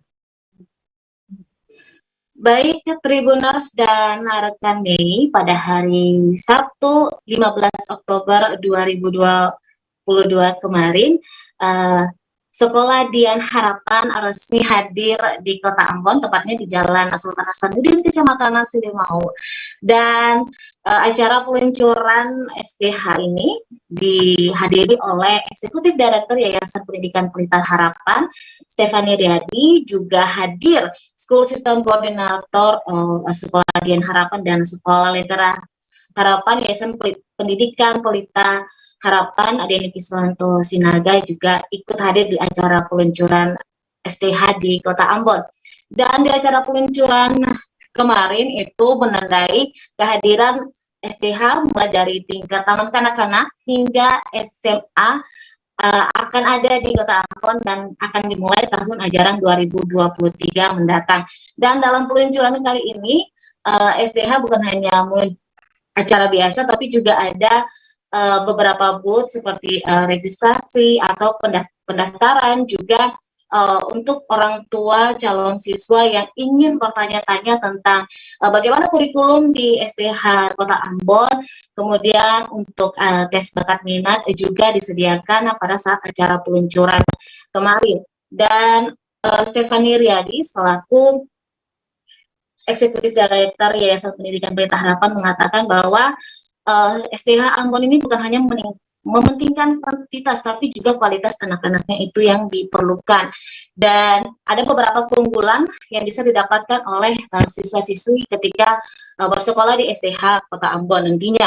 Yang pertama dari kurikulumnya. Kurikulumnya itu merupakan kurikulum nasional dengan strategi pembelajarannya itu dari guru-guru yang standarnya sudah global internasional. Jadi kurikulumnya itu sudah melalui serangkaian kajian dan jurnal demi jurnal. Dan yang paling penting adalah mereka bukan hanya mementingkan pengetahuan anak-anaknya, tapi juga pendidikan karakter dan keimanannya. Jadi memang SDH ini merupakan sekolah Kristen, jadi pelajarannya pun akan dibuat dengan Christian worldview atau pandangan secara kekristenan. Jadi setelah lulus nanti anak-anaknya itu bukan hanya berkembang secara pengetahuan, tapi mereka bisa tahu jati dirinya mereka, dan mereka mempunyai visi dan misi ke depan yang berfokus juga kepada Tuhannya. Dan selain itu, di acara peluncuran ini juga SDH Kota Ambon memberikan berbagai macam promo untuk pendaftaran, mulai dari diskon 50% hingga ada tambahan promo potongan 1 juta kalau mendaftar di hari kemarin. Jadi memang setelah peluncuran langsung banyak orang tua calon siswa yang langsung menuju ke tempat registrasi, bertanya-tanya dan melakukan pendaftaran. Dan di hari kemarin juga Stefani Riyadi mengatakan bahwa ketika nanti lulus ada kesempatan beasiswa, 2 beasiswa school scholarship untuk siswa SDH Sekolah Dian Harapan yang memang layak, dan itu khusus untuk kedokteran. Selain itu juga ada beragam beasiswa nantinya yang bisa didapat siswa-siswi Sekolah Dian Harapan yang ingin masuk ke Universitas Pelita Harapan. Dan proses pendaftarannya sudah dimulai dari hari Sabtu kemarin dan bisa melalui online di websitenya Sekolah Dian Harapan. Demikian rekan Mei dan Tribuners. Terima kasih rekan Tanita atas laporan Anda. Selamat bertugas kembali. Gubernur DKI Jakarta Anies Baswedan berpamitan dengan warga saat acara tasyakuran akbar di Balai Kota DKI Jakarta, Kecamatan Gambir, Jakarta Pusat. Saat sambutan, Anies menyampaikan ucapan terima kasih kepada ribuan warga masyarakat yang telah hadir. Lantas Anies mengaku tidak akan banyak bicara dalam sambutannya itu. Ia hanya mengajak masyarakat DKI Jakarta yang melihat hasil kerjanya selama 5 tahun memimpin ibu kota. Untuk informasi selengkapnya akan disampaikan langsung oleh wartawan Warta Kota, Leon Wical yang kini sudah terhubung bersama kami. Silakan rekan Leon. Baik, terima kasih rekan Mei. Gubernur DKI Jakarta Anies Baswedan berpamitan dengan warga saat acara tasyakuran akbar yang digelar di Balai Kota DKI Jakarta, Kecamatan Gambir, Jakarta Pusat. Saat sambutan, Anies menyampaikan ucapan terima kasih kepada ribuan warga masyarakat yang telah hadir. Ia mengaku sejak tepat pada 16 Oktober 2017, ia berdiri di Balai Kota DKI Jakarta dan saat itu ia menyampaikan kepada warga masyarakat bahwa ia telah menerima mandat dari warga untuk menjadi Gubernur DKI Jakarta. Lantas, ia menjelaskan tidak akan banyak bicara dalam sambutannya itu. Anies hanya mengajak masyarakat DKI Jakarta yang melihat hasil kerjanya selama 5 tahun memimpin ibu kota. Anies menegaskan biarkan masyarakat yang melihat bukti nyata hasil karya-karyanya selama 5 tahun kepemimpinannya. Selain itu, Anies kembali menjelaskan bahwa selama ini ia bekerja untuk membangun rasa keadilan sosial. Ia berharap rasa keadilan sosial tersebut tidak hanya terwujud di DKI Jakarta, namun juga dapat dirasakan oleh masyarakat Indonesia. Diketahui pemerintah provinsi atau Pemprov DKI Jakarta menggelar acara Tasyakuran Akbar di Balai Kota DKI Jakarta. Acara tersebut dalam rangka untuk melepas Gubernur DKI Jakarta Anies Baswedan dan Wakil Gubernur DKI Jakarta Ahmad Riza Patria yang tepat pada hari ini melepas masa jabatan mereka. Anies telah berjalan dari rumahnya di daerah Lebak Bulus, Jakarta Selatan menuju Balai Kota DKI Jakarta dengan menggunakan sepeda. Sebagai informasi, ia memulai perjalanannya dari sekira pukul 5:45 WIB dan sempat berhenti di Fatmawati, Jakarta Selatan, Jembatan Penyeberangan Orang atau JPO Pinisi dan Bundaran HI untuk menyapa warga yang sedang beraktivitas di situ. Hingga akhirnya pada sekira pukul 9:20 WIB, Anies tiba di Balai Kota DKI Jakarta dan langsung disambut oleh ribuan warga masyarakat yang telah menantinya dari pagi hari. Demikian laporan, kembali kepada rekan Mei di studio. Terima kasih rekan Leon atas laporan Anda, dan Tribuners, wartawan kami juga telah menghimpun wawancara dengan Gubernur DKI Jakarta. Berikut tayangannya untuk Anda. Saya tidak akan berbicara panjang-panjang kali ini. Saya tidak akan berbicara panjang karena dua alasan. Pertama, biarkan kerja Pemprov DKI Jakarta selama 5 tahun terakhir ini mereka yang berbicara. Biarkan karya-karya itu menjadi bukti nyata. Tak perlu dikatakan dalam pidato ini. Lihatlah kenyataan yang ada di Jakarta. Tunjukkan di sana kenyataan. Kita tidak mengirimkan pernyataan, kita kirimkan kenyataan.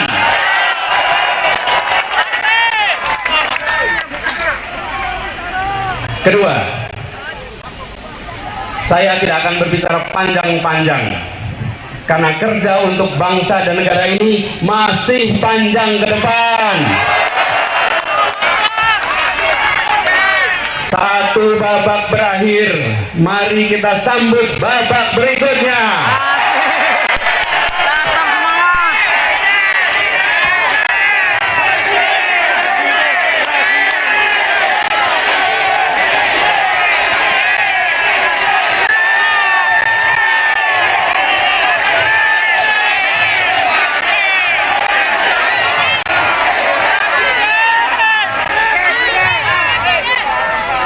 Karena kerja untuk menghadirkan keadilan sosial bukan hanya untuk Jakarta. Karena kerja untuk menghadirkan keadilan sosial adalah kerja yang terus menerus. Dan karena kerja untuk Indonesia tidak akan pernah berhenti di tempat ini.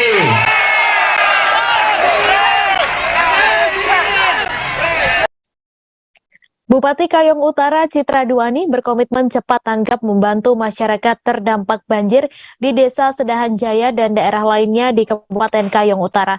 Hal ini disampaikan Bupati Kayong Utara Citra Duani seusai meninjau pemukiman warga terdampak banjir dan memberikan bantuan sosial bagi warga di sekitar Desa Sedahan Jaya. Lebih lanjut, ia berupaya dalam membantu masyarakat terdampak bencana termasuk banjir di daerah Kayong Utara. Untuk informasi selengkapnya akan disampaikan langsung oleh wartawan Tribun Pontianak, Jovi Lasta, yang kini sudah terhubung bersama kami. Silakan rekan Jovi. Oke, terima kasih rekan Mei. Bisa saya sampaikan bahwa Bupati Kayong Utara di Provinsi Kalimantan Barat tentunya berupaya cepat tanggap dalam membantu masyarakat terdampak banjir seperti itu. Nah, seperti terlihat di slide ini, bahwa Bupati Kayong Utara telah turun langsung meninjau beberapa lokasi banjir di wilayah Kabupaten Kayong Utara. Nah, satu di antaranya itu yaitu berada di Dusun Sidorejo di Desa Sedahan Jaya, di Kecamatan Sukarana, Kabupaten Kayong Utara. Nah, selain itu juga Bupati juga meninjau di daerah Desa Sungai Mata-Mata di Kecamatan Simpang Gilir, Kabupaten Kayong Utara. Nah, selain di dua kecamatan tersebut, Bupati juga meninjau langsung beberapa wilayah terkait dengan bencana Batingsor. Itu salah satunya itu di daerah Kecamatan Pulau Maya. Nah, ada di salah satu desa itu sebuah rumah itu terkena angin kencang seperti itu.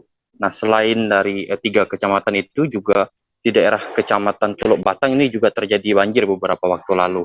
Nah, dari pihak terkait sendiri melalui OPD terkait dari Badan Penanggulangan Bencana Daerah Kabupaten Kayong Utara tentunya melakukan pemantauan secara langsung, melihat kondisi yang terjadi di daerah di beberapa wilayah yang ada di Kabupaten Kayong Utara terkait dalam penanggulangan dan penanganan banjir serta membantu masyarakat.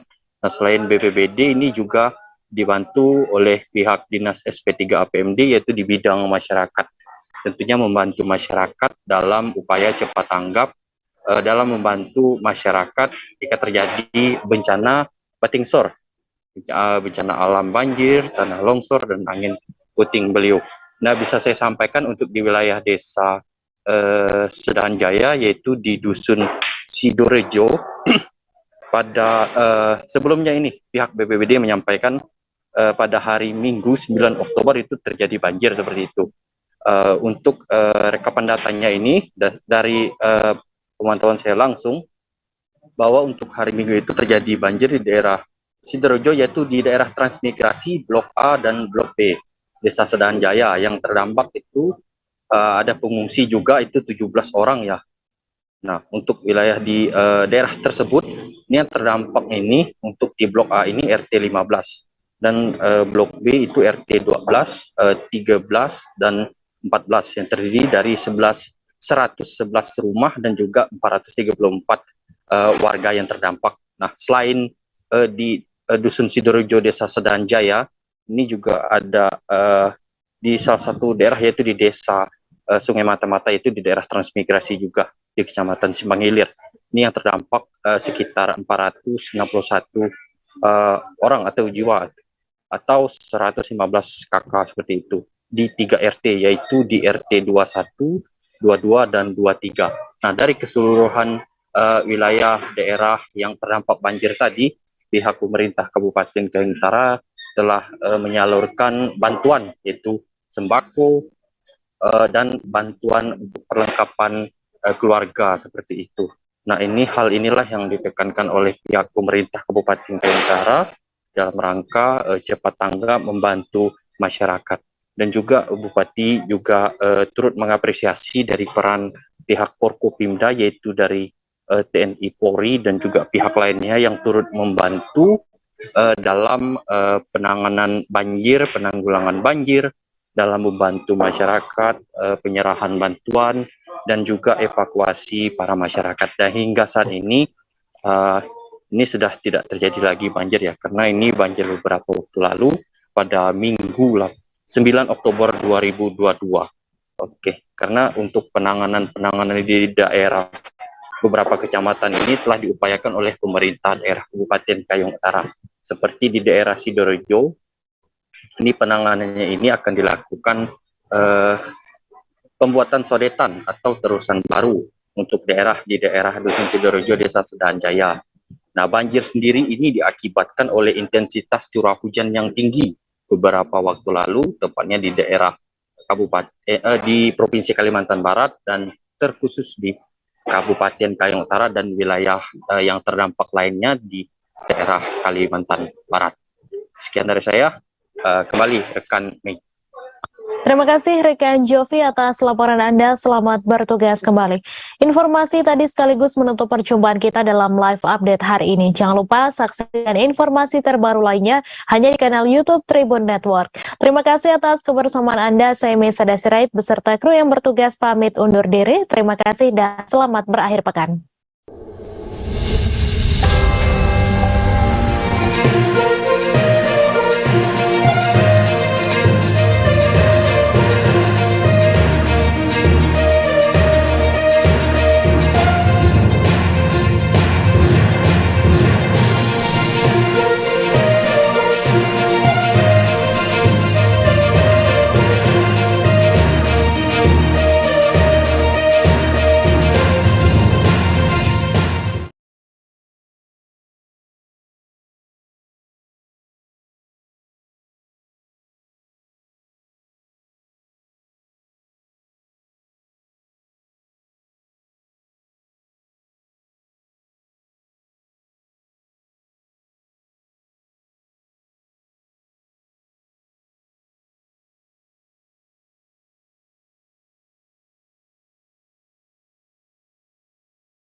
Tribuners, jumpa lagi bersama dengan saya Mutiara dalam tayangan Berita Selebritis di Tribun Lampung. Kami akan menyajikan informasi menarik dan terupdate seputar selebritis tanah air untuk Anda. Dan inilah berita selebritis selengkapnya. Berita pertama datang dari Wendy Walters siap cerai dengan Reza Arab. Rumah tangga selebgram Wendy Walters dan Reza Arab kini tengah diterpa isu tak sedap. Hal tersebut dikarenakan Reza Arab diketahui selingkuh dari istrinya Wendy Walters. Padahal keduanya sudah 4 tahun menjalin hubungan pacaran dan sudah 1 tahun menjalani biduk rumah tangga. Siapa sangka kehidupan rumah tangga yang semula terlihat adem ayem tersebut retak dikarenakan orang ketiga. Saat ditemui oleh tim Grid.id pada Sabtu 15 Oktober 2022, Wendy Walters buka-bukaan bahwa dirinya sudah mantap untuk berpisah dengan Reza Arab. Namun perihal kapan dirinya akan layangkan gugatan cerai terhadap Reza Arab, Wendy Walters enggan buka suara. Namun Wendy Walters meminta doa demi kebaikan dirinya ke depannya. Lebih lanjut, Wendy mengungkapkan bahwa ia saat ini sedang menyibukkan diri dengan bekerja untuk healing dari kehidupan rumah tangganya. Berikut wawancara dengan Wendy Walters. Bisa seseru ini, tapi ternyata seseru itu sampai ketawa terus dari tadi di dalam. Cuma saya cukup panjang, jadi tadi pas main basket agak sakit aja. Itu kalau main basket atau gimana? Saya kan biasanya main pukul, ball dance, sekarang main basket. Aku sebenarnya dulu pas SMP pernah main basket untuk sekolah. Cuma kayak udah lama banget kan, udah berapa puluh tahun tuh. Jadi kayak udah agak lupa sih. Kayak rules-rulesnya tuh sebenarnya aku udah agak lupa. Cuma ya tadi ya udah. Yang penting bisa dribble, bisa shoot walaupun nggak masuk. Tapi tadi kita lihat kayaknya lumayan jago. Untuk dribble. Sini dong, sini dong. Sini dong. Ulang aja,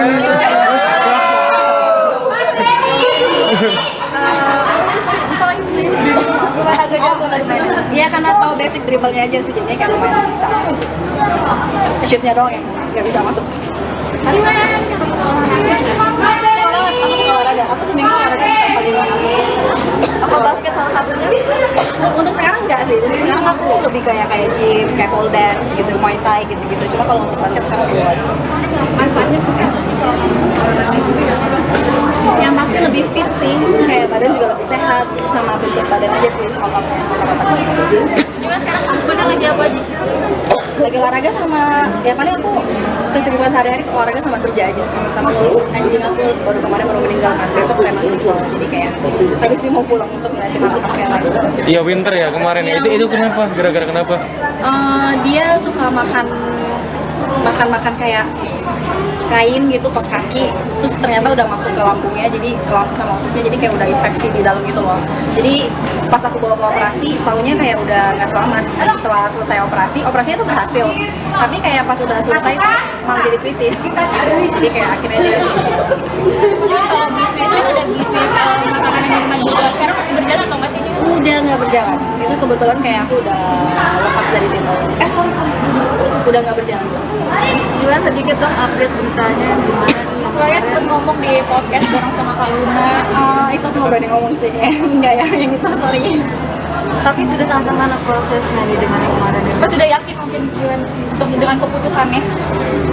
Ya, seperti yang di podcast Kak Luna aja. Di situ kayak udah lumayan cukup jelas sih. Nanti liatin dari yang podcastnya aja. Berarti udah mantap untuk sendiri yang sebenarnya? Seperti yang di podcast Kak Luna. Iya, gitu ya. Sedikit aja jawaban tadi. Sedikit aja dong, sedikit aja. Sudah yakin nggak keadaan? Sudah yakin kan? Dengan keputusannya? Iya, udah. Apa sih yang bikin kamu? Aduh, udah. Tadi kan udah tuh. Kira-kira kapan akan mengajukan? Nah, itu nanti aja. Dalam waktu dekat berarti akan mengajukan itu? Ya didoain aja ya. Berarti sekarang masih proses untuk menangani untuk healing atau seperti apa? Sekarang tuh fokus sibuk kerja aja sih, lebih ke kerja sama ngurusin anak-anak aja. Tapi masih ada komunikasi dengan nggak yang gimana-gimana banget. Tapi tetap komunikasi? Ada? Ya ada lah komunikasi, cuma kayak ada kok. Ya. Bertemu belum, cuma mungkin nanti akan ketemu pas untuk kremasi winter. Berarti kan udah bisa udah nggak mau. Iya. Udah. Udah berapa lama sih? Enggak itu ngomong udah ya, thank you Pak. Apa? Salah satu menghilangkan stres. Yang mana nih? Olahraga. Oh iya dong, pasti dong. Jadi kayak emosinya tuh diluapinnya ke olahraga. Jadi positif kan buat badan, bener dong. Dah, thank you ya semua. Jadi mulai aktif di entertainment atau gimana nantinya? Didoain aja, aku belum tahu sih, belum mikir apa sepanjang itu, cuma didoain dulu aja. Thank you ya semua. Makasih Ci, thank you Ci. Seru banget sih, demi Allah seru banget. Kayak awalnya tuh aku gak nyangka bisa seseru ini, tapi ternyata seseru itu sampai ketawa terus dari tadi di dalam. Cuma sayangnya kuku panjang, jadi tadi pas main basket agak sakit aja. Ini pengalaman pertama main basket atau gimana? Saya kan biasanya main pole dance, sekarang main basket.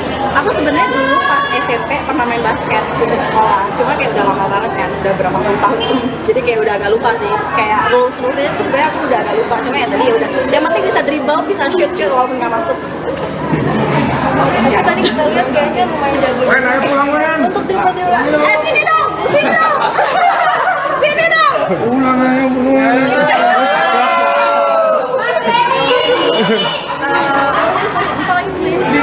Agak jago dari sana. Ya karena tahu basic dribblenya aja sih, jadinya kayak lumayan bisa. Shootnya doang ya, nggak bisa masuk. Aku suka olahraga. Aku seminggu olahraga sampai 5 kali. Aku basket salah satunya. Untuk sekarang enggak sih. Jadi sekarang aku lebih kayak gym, kayak pole dance gitu, muay thai gitu-gitu. Cuma kalau untuk basket sekarang belum. Yang pasti lebih fit sih, terus kayak badan juga lebih sehat, sama bentuk badan aja sih ototnya. Gimana sekarang udah lagi apa aja? Lagi olahraga sama, ya paling aku kesibukan sehari-hari olahraga sama kerja aja, sama terus anjing aku kemarin baru meninggal kan, besok kremasi soalnya, jadi kayak habis ini mau pulang untuk ngeliatin anak-anak yang lain. Iya winter ya kemarin ya. Itu kenapa? Gara-gara kenapa?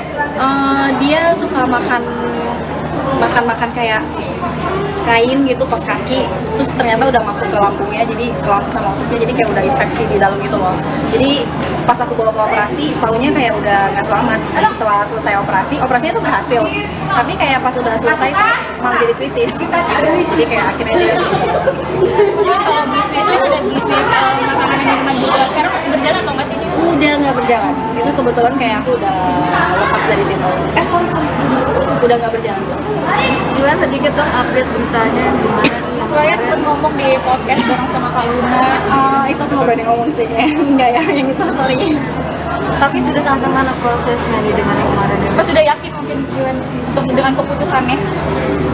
Ya, seperti yang di podcast Kak Luna aja. Jadi sudah kayak udah lumayan cukup jelas sih. Nanti liatin dari yang podcastnya aja. Berarti udah mantap untuk sendiri ya sebenarnya? Seperti yang di podcast. Berita selanjutnya datang dari artis cantik Gisela Anastasia terlihat kompak bersama mantan suaminya yakni Gading Martin. Gisela Anastasia baru saja menjadi pusat perhatian karena main basket bersama dua mantannya. Ia berada satu lapangan dengan Gading Martin dan Wijaya Saputra dalam pertandingan media clash antara Koi Entertainment dan Rans Entertainment. Giselle mengatakan pertandingan itu menjadi momen dirinya berkumpul dengan mantan suami dan mantan kekasih yang masih akur. Giselle merasa bahwa meski sudah menjadi mantan, tak perlu ada permusuhan yang terjadi. Sehingga ketika bisa memeriahkan sebuah acara bersama dengan mantan-mantannya, Giselle pun merasa sangat senang. Sehingga ketika bisa dalam pertandingan tersebut, Giselle berada satu tim dengan mantan kekasihnya yakni Wijin, sementara Gading mantan suaminya berada di tim lawan. Akan tetapi kekompakan malah terlihat antara Gading dan Giselle karena keduanya kerap tertawa bersama di lapangan, bahkan Gading sempat memberikan bola cuma-cuma ke Giselle. Berikut wawancara dengan Gisela Anastasia. Iya, tapi dipindahin tiba-tiba. Iya, tiba-tiba dia dimutasi. Ya udahlah. Seru banget, tapi sini dodgeball-nya kalah. Aku main basketball soalnya. Oh gitu, aku menang, tapi sebenarnya nggak main. Mana bolanya kena ini? Ditarik kena tangan ya? Densu. Ya udahlah, nggak apa-apa lah, nasib. Emang aku di sini sebagai entertainer aja gitu. Giselle, tadi kita lihat kamu melawan mantan suami dan satu tim sama mantan pacar. Iya nih. Seru banget, tapi seru banget tadi. Ya seru dong. Makanya kan aku udah bilang hari ini aku emang di sini kerjanya sebagai entertainer. Biarin aja deh. Habis seru sih kalau semuanya bisa ngumpul, aku udah seneng ya. Kak, tapi masih bisa menjaga hubungan baik dengan keduanya seperti apa? Iya, bis kan memang kita pada dasarnya memang harus bisa baik semuanya, kan bukan berarti kalau pernah ada cerita terus jadinya malah udah nih malah nggak enak gitu. Jadi ya memang harus begitu, bener nggak? Iya. Tapi tadi kita terlihat sama Gadi juga akrab banget sampai dia ngasih bola kamu, saking kamu gak dapat bola. Itu sengaja saya menggunakan otoritas sebagai Mama Gempi untuk meminta bola. Kalau nggak dikasih apa saja, bener dikasih. Sampai tadi Gading jatuh terus dipeluk sama Iya, dipeluk tadi. Iya, ya kan kita saling ini langsung saling peduli juga. Semuanya juga pas aku ini keceklik, semuanya merhatiin. Iya. Tapi tadi udah ada janjian sebelumnya nggak sih? Kalau ini kan seru-seruan sama mantan nih. Iya. Kayak gimana? Ya emang kita udah tahu, pas diundang juga udah tahu memang ini bakal diamprokin bareng. Karena kebetulan hubungan kami semua kan dewasa. Maksudnya emang tidak keberatan gitu. Jadi ya senang hati gitu. Tadi pas kamu joget-joget sama Gadi, Wijin kayak cemberut gitu. Masa? Enggak lah, harusnya Wijin juga kan juga udah move on dengan hidupnya, udah ada sendiri juga ceritanya. Kamu sendiri udah move on belum? Udah ada yang baru kah? Ada cerita baru belum? Dia yang jawab. Nah gimana nih Kak Senan? Kak Senan udah punya belum? Sudah bahagia. Oh, udah ada yang baru ya? Bahagianya gimana caranya? Udah ada yang baru laguku dong. Jangan lupakanmu. Lagi sama Siana kita lagi sering traveling bareng dan hangout lagi juga. Enggak, ya kita kan aku sebagai anak masa gini. Sebagai mama aku enggak lah, kakak. Jadi kayak sering banyak sharing bareng, terus kita ya ngumpul bareng. Oh, ya kita juga satu ini ya pastinya ngomong sama bareng juga untuk saling inilah berkerumun, saling membangun biar hidupnya on track terus. Kak Gisel pas ngeliat tadi Wijin cemberut tuh langsung ngajak tos itu kayak masih ada hati kah atau gimana? Enggak, kan kita harus ngejagain biar semuanya happy. Gisel, kamu dibilang sebagai hot mama dan janda cantik, gimana sih nih? Kompor apa kali? Bobo kompor kali hot? Enggak lah. Kan emang di situ emang pada tengil-tengil semuanya juga ada namanya masing-masing. Ya mungkin yang paling masuk karena mamanya Gempi gitu. Tulisnya kayak gitu. Itu kalau dibilang janda cantik nih dijulukinya itu juga banyak yang bilang. Ya, emang aku cantik Kak? Cantik ya udah. Sombong. Ya enggak ya, emang kan yang lihat orang. Kalau aku orangnya selalu minder. Jadi kalau orang bilang cantik ya udah diterima aja, syukurin aja. Kalau aku kan selalu merasa kurang. Syukur.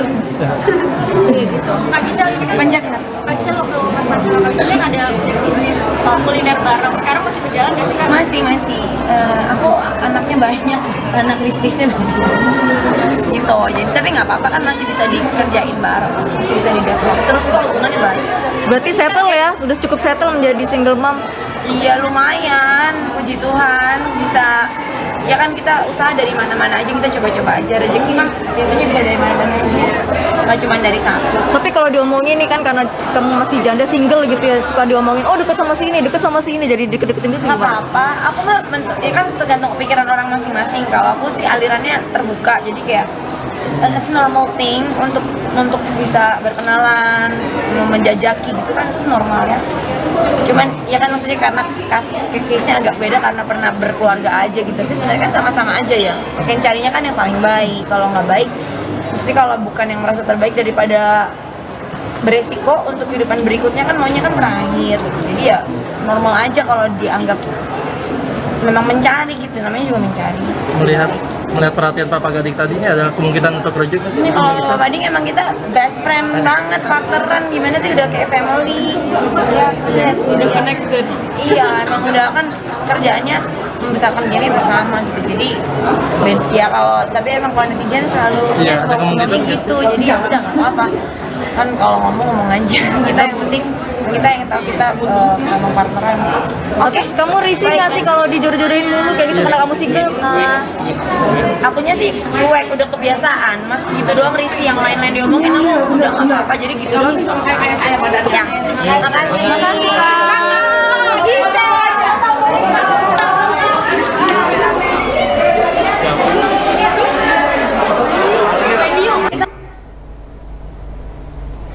Kabar selanjutnya, usai penantian panjang, Anissa Rahma dikaruniai anak kembar. Kabar bahagia menghampiri pasangan keluarga Anandito Twist dan Anissa Rahma. Anissa telah melahirkan bayi kembar perempuan di Rumah Sakit Hermina Kemayoran, Jakarta Pusat pada Kamis 13 Oktober 2022 lalu. Mantan personil Cherrybelle itu berujar bahwa persalinannya tidak sesuai dengan hari perkiraan lahir. Bahkan air ketubannya sudah pecah menjelang 2 pekan melahirkan. Dr. Belloni pun menyarankan Anissa Rahma untuk melahirkan secara sesar. Terlebih, ia telah disuntik pengecer darah untuk melancarkan aliran darah di seluruh tubuhnya. Dokter mengungkapkan bius total dan bius setengah badan memiliki resiko yang berbeda. Jika Anissa Rahma dibius total, maka bayi berpotensi tak bisa menangis. Akhirnya, dokter itu pun membius total Anissa Rahma untuk meminimalisir resiko. Dr. Belloni menuturkan proses persalinan Anissa Rahma berjalan dengan lancar.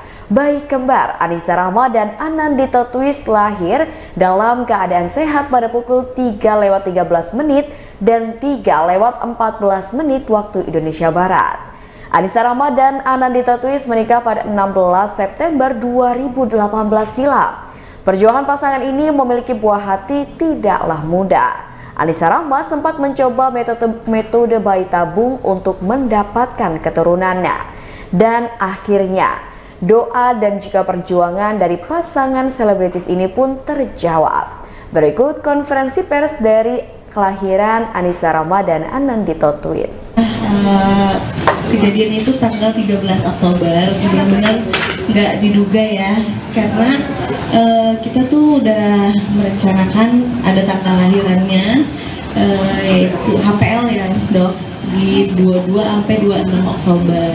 Nah, tapi kita kan manusia cuma bisa berencana, dan ternyata Allah yang berkehendak. Jadi pas tanggal 13 Oktober itu tepat 1 hari setelah Anissa ulang tahun, tanggal 12 Oktober itu tiba-tiba ketubannya pecah. Terus pas lagi mau tidur itu tuh kejadiannya, pas lagi mau tidur udah di kasur, kondisinya udah siap istirahat, katanya tiba-tiba mules kayak pengen pup, tapi beda gitu perasaannya, kayak taunya tiba-tiba ada rembesan air dan ternyata ketubannya udah pecah gitu di kasur kan. Airnya netes-netes, udah panik banget kayak gitu. Akhirnya langsung hubungin ke dokter B, langsung telepon kan, dok ini gimana dok, pecah ketubannya. Tapi tentunya dokter B-nya langsung bilang, udah langsung ke Hermina Kemayoran aja, gak usah nunggu-nunggu lama lagi, dan jangan panik kata dokter gitu. Nah ya udah kita, oh ya udah jangan panik gitu kan ya. Walaupun sebenarnya kita panik karena sebenarnya kita belum nyiapin yang namanya hospital bag gitu. Jadi kan itu yang harus disiapkan kan ya. Karena kita mikirnya masih 2 minggu lagi, nyantai aja, kayaknya masih bisa lah besok-besok. Nggak tahu ternyata kejadiannya cepat banget, nggak diduga. Tapi ya udah kita jalanin gitu ya. Akhirnya kita berburu ke Hermina Kemayoran dan alhamdulillahnya udah standby gitu, udah koordinasi dokter B dengan suster-suster yang ada di sini, langsung ditungguin tuh di lobi ya. Langsung kita cek pertama BB janinnya dulu awalnya, BB janinnya masih aman, terus juga level kontraksinya dicek ya, dan ternyata masuknya kontraksinya udah teratur. Jadi kalau untuk yang normal itu udah siap lahiran sebenarnya, tapi karena Anissa sesar, dan sebenarnya itu ada drama-dramanya juga nih sebelum lahiran banget, karena sebelum pecah ketuban itu Anissa sempat suntik pengencer darah dulu. Dan iya itu karena itu rutinitas selama hamil, karena ada kekendalan darah, jadi memang harus disuntik pengencer darah. Nah, tapi untuk memasuki operasi sesar yang setengah badan ya dok ya, ternyata nggak boleh berdekatan dengan suntik pengencer darah. Mungkin selanjutnya bakal diceritain sama dokter B ya. Selamat siang teman-teman. Berita selanjutnya, 10 tahun menjanda, Kiki Amalia dilamar sang kekasih. Kiki Amalia saat ini sedang berbahagia. Pasalnya setelah 10 tahun menyandang status sebagai janda, akhirnya ia dilamar oleh sang kekasih Agung Nugraha. Kiki Amalia dan Agung Nugraha menggelar acara lamaran di sebuah kafe di Jalan Trunojoyo, Kebayoran Baru, Jakarta Selatan pada Minggu 16 Oktober 2022. Wanita berusia 40 tahun itu mengaku baru mengenal sosok Agung selama kurang dari 5 bulan ini. Mantan istri Markus Horizon itu cukup kaget ketika sang kekasih langsung meminangnya awal mula berpacaran. Kiki menyebut Agung tak mau berpacaran terlalu lama, sehingga sang kekasih langsung melamar dan mengajaknya untuk menikah. Rencananya, Kiki Amalia dan Agung akan menggelar pesta pernikahan dalam waktu dekat, yakni pada 26 November mendatang di Jakarta. Berikut wawancara dengan Kiki Amalia dan sang kekasih. Teman, ada yang kenalin, dan paling benar-benar loh. Oke. Mbak Kiki, lagi ada acara apa? Hari bahagia seperti apa nih hari ini nih Kak Kiki lagi dilamar sama kekasih? alhamdulillah hari ini ada acara lamaran antara aku dan juga AA. Ya alhamdulillah, sebenarnya kaget juga lagi banyak yang tahu ya. Tapi alhamdulillah terima kasih banyak untuk media, supportnya untuk saya. Dan saya minta doanya karena hari ini saya baru saja dilamar oleh pasangan yang baru saja saya kenal dan langsung dilamar, alhamdulillah. Jadi ya saya bersyukur sama Allah mendatangkan laki-laki yang insya Allah udah menunggu saya berapa lama setelah jajanan 10 tahun. Nah prosesnya seperti apa sih Mbak Kiki awal mula perkenalan kalian berdua? Prosesnya kita dikenalin oleh teman, ada yang kenalin, dan memang dari awal AA juga pengennya nyari calon istri ya. Jadi pengennya kenalan sama aku itu pengennya jadi istri. Jadi pertama kali kenalan, langsung mengucapkan niatnya untuk menjadikan aku istri. Jadi baru pertama kali ketemu langsung sebenarnya saya itu namanya satu gitu. Udah. Itu kapan pertemuannya Kak? Beberapa bulan yang lalu. Beberapa yang lalu. Bulanan 4 bulan. Oh 5 bulan. Nyampe belum? Mas Agung, mungkin 10 tahun itu seperti apa? Menunggunya ya belanjanya. Kasih tahu dong awalnya. Jadi dia kan aku di TV, terus nikah nih sama mantan aku. Dia bilang gini, Kiki Amalia nggak nikah sama gue aja sih, gitu. Terus dia sekali ngomong, malaikatnya lagi ngobrol. saat lihat TV mungkin dia nikah kok nggak sama aku aja ya nikahnya kan itu hanya bercandaan aku. Ternyata malaikat mungkin mendengar doa aku ya alhamdulillah setelah beberapa bulan lalu kok kenal kan gitu. Karena jadinya cocok ya udahlah saya nggak mau untuk hanya pacaran saja. Saya memang untuk mencari seorang istri ya dia alhamdulillah ya udah sama aku juga. Dan akhirnya terwujud seperti apa Mas Agung? Penantian 10 tahun. Ya seperti ini alhamdulillah Kikinya mau untuk menjadi istri saya. Saya juga tidak mau lama-lama untuk melamar Kiki dan menikahinya. Untuk keluarga juga alhamdulillah mendukung semua, keluarganya Kiki mendukung, keluarga saya alhamdulillah mendukung. Jadi ya terjadilah seperti sekarang. Dan perasaan itu masih ada Mas Agung setelah 10 tahun itu? Ya masih lah. Masih saya. Tapi sekarang makin saya. Ada sensor, ada pakai. Ya saya minta doanya untuk rekan-rekan, mungkin fans-fansnya Kiki juga minta doanya supaya saya menjadi suami yang diharapkan oleh semuanya, Kiki, keluarga saya, dan memang semoga menjadi suami pasangan yang. Berita selanjutnya datang dari artis Wanda Hamidah, bahagia eksekusi pengosongan rumahnya akhirnya ditunda. Wanda Hamidah merasa lega akhirnya eksekusi pengosongan rumahnya ditunda hingga adanya putusan pengadilan. Dalam video unggahan di Instagramnya, terlihat Polres Metro Jakarta Pusat dan Polsek Menteng berhasil mendamaikan anggota keluarga Wanda Hamidah dengan Wali Kota Jakarta Pusat. Wanda juga mengaku telah terjadi kesepakatan antara pihaknya dengan pemohon, yakni pemerintah Kota Jakarta Pusat, bahwa status rumah tersebut saat ini dalam posisi status quo. Atas keputusan kesepakatan tersebut, Wanda Hamidah langsung bersujud syukur akhirnya tidak dilakukan eksekusi pengosongan rumah.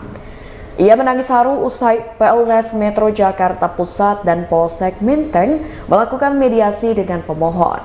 Ia merasa langkahnya memperjuangkan rumah keluarganya pun berhasil.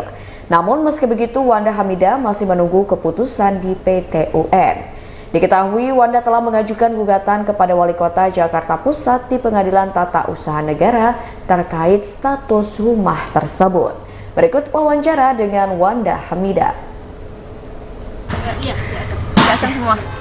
Mbak Wanda, gimana perasaannya nih akhirnya ya ditunda ya untuk pengosongan Dikusur. Kemarin dilihat juga. Itu pemohonnya kan kemarin katanya tanahnya dia itu punyanya pemerintah. Bukan ditunda ya, dihentikan karena ya tentunya kami kan punya alasan hukum yang kuat mempertahankan rumah ini yang mana akan diuji di pengadilan.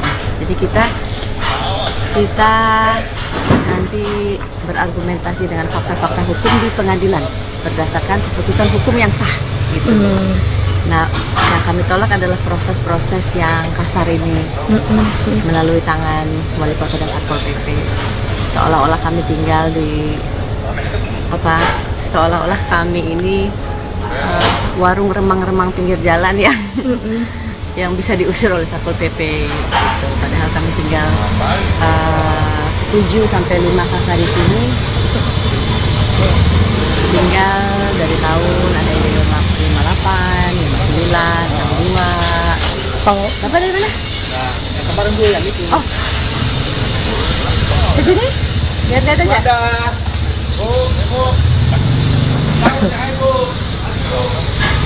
Kalau Mbak Wanda sendiri sudah berapa lama tinggal di sini Menteng ini? Dari tahun 62. Wah, dari 62. Lalu ini udah 4 generasi. Kami di sini 4 generasi. Nanti ya kamu bisa wawancara tetangga-tetangga di sini, kakak-kakak yang lain. Sejarahnya jelas. Selanjutnya akan seperti apa? Tadi mengingat katanya tanggal 19 ya. Itu akan seperti apa? Akan banyak proses hukum yang dilakukan. Di antaranya ya kami akan menggugat HGB yang bersangkutan yang mengklaim kediamannya, mengklaim HGB di atas kediaman kami. Pertama kami akan gugat itu sementara alamatnya Ciasem 2 ini Citandui 2 gitu. Oke. Akan banyak proses hukum yang kami lakukan. Menggugatnya itu setelah tanggal 19 ya, itu? enggak lah, semuanya berjalan simultan.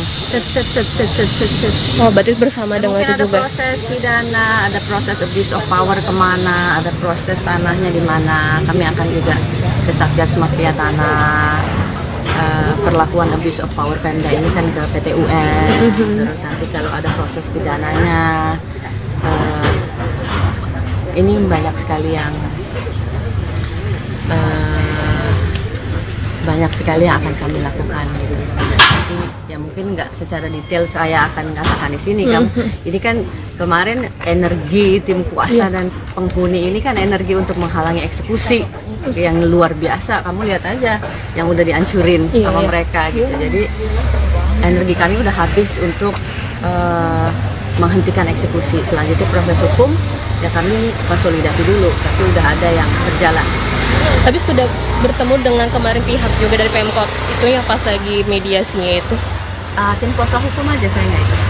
Oke, tim kuasa hukum ya. Dia akan siap ya untuk nanti di sidang nanti di. Insya Allah dong harus siap. Pokoknya perjuangan sampai ada keputusan yang inkrah secara hukum.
hingga ke mancanegara. Ketika masyarakat berkunjung ke sini, maka akan dimanjakan dengan pemandangan yang indah seperti sungai, pulau, serta sejumlah gedung tinggi di wilayah Batam Center. Nah, Tribunas, hal tersebut membuat lokasi ini cukup unik dan hampir tiap sore hingga malam tempat ini banyak digunakan untuk aktivitas masyarakat ya dan juga keluarga begitu. Selain memiliki fasilitas seperti tempat duduk ya yang terbuat dari bahan mobil ya, Bukit Kemuning juga masih asri dan bebas dari polusi udara, sehingga sejauh ini menjadi tempat favorit bagi masyarakat Kota Batam. Nah, tidak hanya itu, di lokasi ini juga memiliki beragam jajanan ya, mulai dari makanan seperti kerak telur, jagung bakar, sate, dan berbagai jajanan lainnya. Untuk minuman sendiri, pengunjung bisa menikmati berbagai minuman seperti es teler, es dawet, es krim, hingga kopi tersedia di tempat ini. Nah, untuk harganya sendiri dimulai dari 2.000-an begitu. Nah, terus jarak dari pusat Kota Batam ke Bukit Kemuning kurang lebih 25 km ketika ditempuh dengan kendaraan roda 2 maupun roda 4. Hanya membutuhkan kurang lebih 30 menit tergantung dari laju kendaraan yang dikemudi. Nah, ketika berkunjung ke Bukit Kemuning, pengunjung tidak perlu mengeluarkan biaya yang banyak ya, karena semua serba gratis. Tribunas hanya membayar makan ataupun minum saja. Nah, untuk itu bagi Tribunas yang penasaran dan ingin berkunjung ke Bukit Kemuning, silakan datang ke Kota Batam dan nikmati keindahan yang ada di Bukit Kemuning ini. Demikian Asrika yang bisa kami laporkan dari Kota Batam. Baik, terima kasih atas informasi dan juga rekomendasi Anda, Roni Lodolaling dari Tribun Batam. Tribuners, hamparan Laut Selatan memang memiliki keindahan yang bisa memanjakan mata. Namun keindahan hamparan Laut Selatan, khususnya perairan Cilacap ini, akan semakin menarik jika dinikmati dari Gunung Selok View, Tribuners. Dari tempat ini, Anda bisa melihat hamparan Laut Selatan dari ketinggian. Selain itu, dari tempat ini, Anda juga akan dimanjakan dengan hamparan sawah milik warga yang terlihat dari kejauhan, Tribuners. Dan untuk melihat detail keindahan di sana, kita sudah terhubung dengan rekan Pinky Anggraini dari Tribun Jateng. Silakan rekan Pinky. Baik, terima kasih rekan Ariska.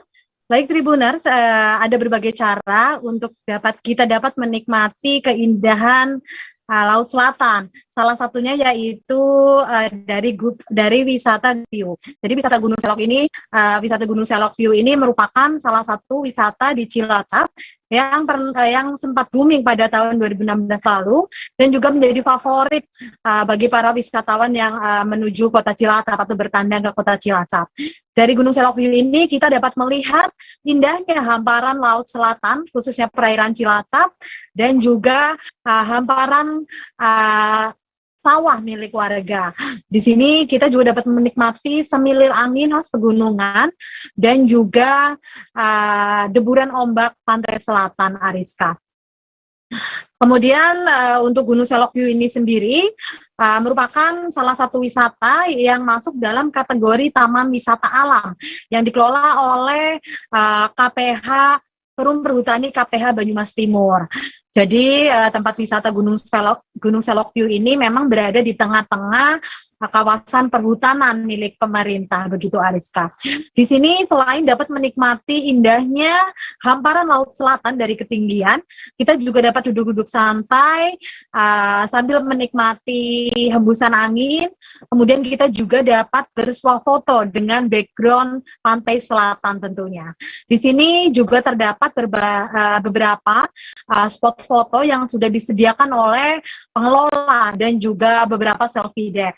Namun sayangnya seiring berkembangnya waktu, berjalannya waktu dan perkembangan zaman, selfie deck ini beberapa sudah ada yang rusak. dan sama sekali tidak ada perbaikan dari pengelolanya. Namun walaupun beberapa selfie deck ini sudah mengalami kerusakan, namun tidak mengurangi keindahan pemandangan hamparan laut selatan dari Gunung Selok View ini, Ariska. Untuk dapat menikmati indahnya hamparan laut selatan, khususnya perairan Cilacap dari Gunung Selok View, kita hanya perlu merogoh kocek sebesar Rp5.000 saja, tentunya sangat ramah di kantong Tribuners. Kemudian untuk dapat sampai ke wisata Gunung Selok View ini, apabila kita dari pusat kota Cilacap, kita hanya perlu menempuh waktu sekitar 50 menit saja. Nah, kemudian kita memasuki area desa Karangbenda, Kecamatan Adipala, Kabupaten Cilacap. Kemudian kita memasuki area Wana Wisata Gunung Selok. Kita akan membelah hutan kurang lebih sejauh 1,5 kilometer. Setelah itu dilanjutkan dengan berjalan kaki sejauh 150 meter dengan jalan setapak dan kanan kiri merupakan hutan. Namun perjuangan untuk sampai ke Gunung Selok View ini tentunya akan dibayar lunas dengan pemandangan yang sangat menakjubkan ini. Namun Tribuners, bagi Anda yang akan berkunjung ke wisata Gunung Selok View ini, dihimbau untuk memperhatikan perakiraan cuaca dari BMKG. Karena di tengah-tengah cuaca ekstrim saat ini, tentunya cuaca berpengaruh terhadap view di Gunung Selok View ini.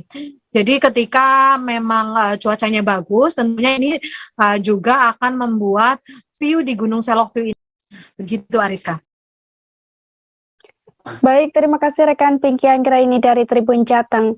Dan Tribuners, rekan Pinky juga sempat berbincang dengan Kuatino, penjaga tiket wisata Gunung Selok View. Berikut liputannya untuk Anda. Lalu untuk wisata Selok View ya cuma pemandangan laut. Berarti kita bisa melihat hamparan laut dari ketinggian, Pak? Ya. Kalau untuk fasilitasnya di atas ada apa aja, Pak? Cuma deck untuk saat ini sih deck selfie paling. Karena belum ada pembangunan yang baru sih. Berarti masih lama, Pak, wahananya? Ya, wahananya masih lama. Untuk tiket masuknya berapa, Pak? 5.000 satu orangnya. Kemudian kalau untuk jam bukanya jam berapa, Pak? Jam 7 sampai jam 5. Di tengah teriknya kota Semarang, ternyata ada satu wisata yang menawarkan kesejukan udara Tribuners, yakni wisata Silayur Park. Silayur Park sendiri merupakan wisata alam berkonsep keluarga yang di dalamnya terdapat pepohonan, kolam renang, kafe, hingga wahana bermain anak.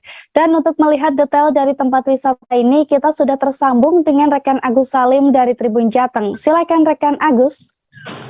Baik, selamat siang Ariska dan juga pemirsa Tribun Jateng.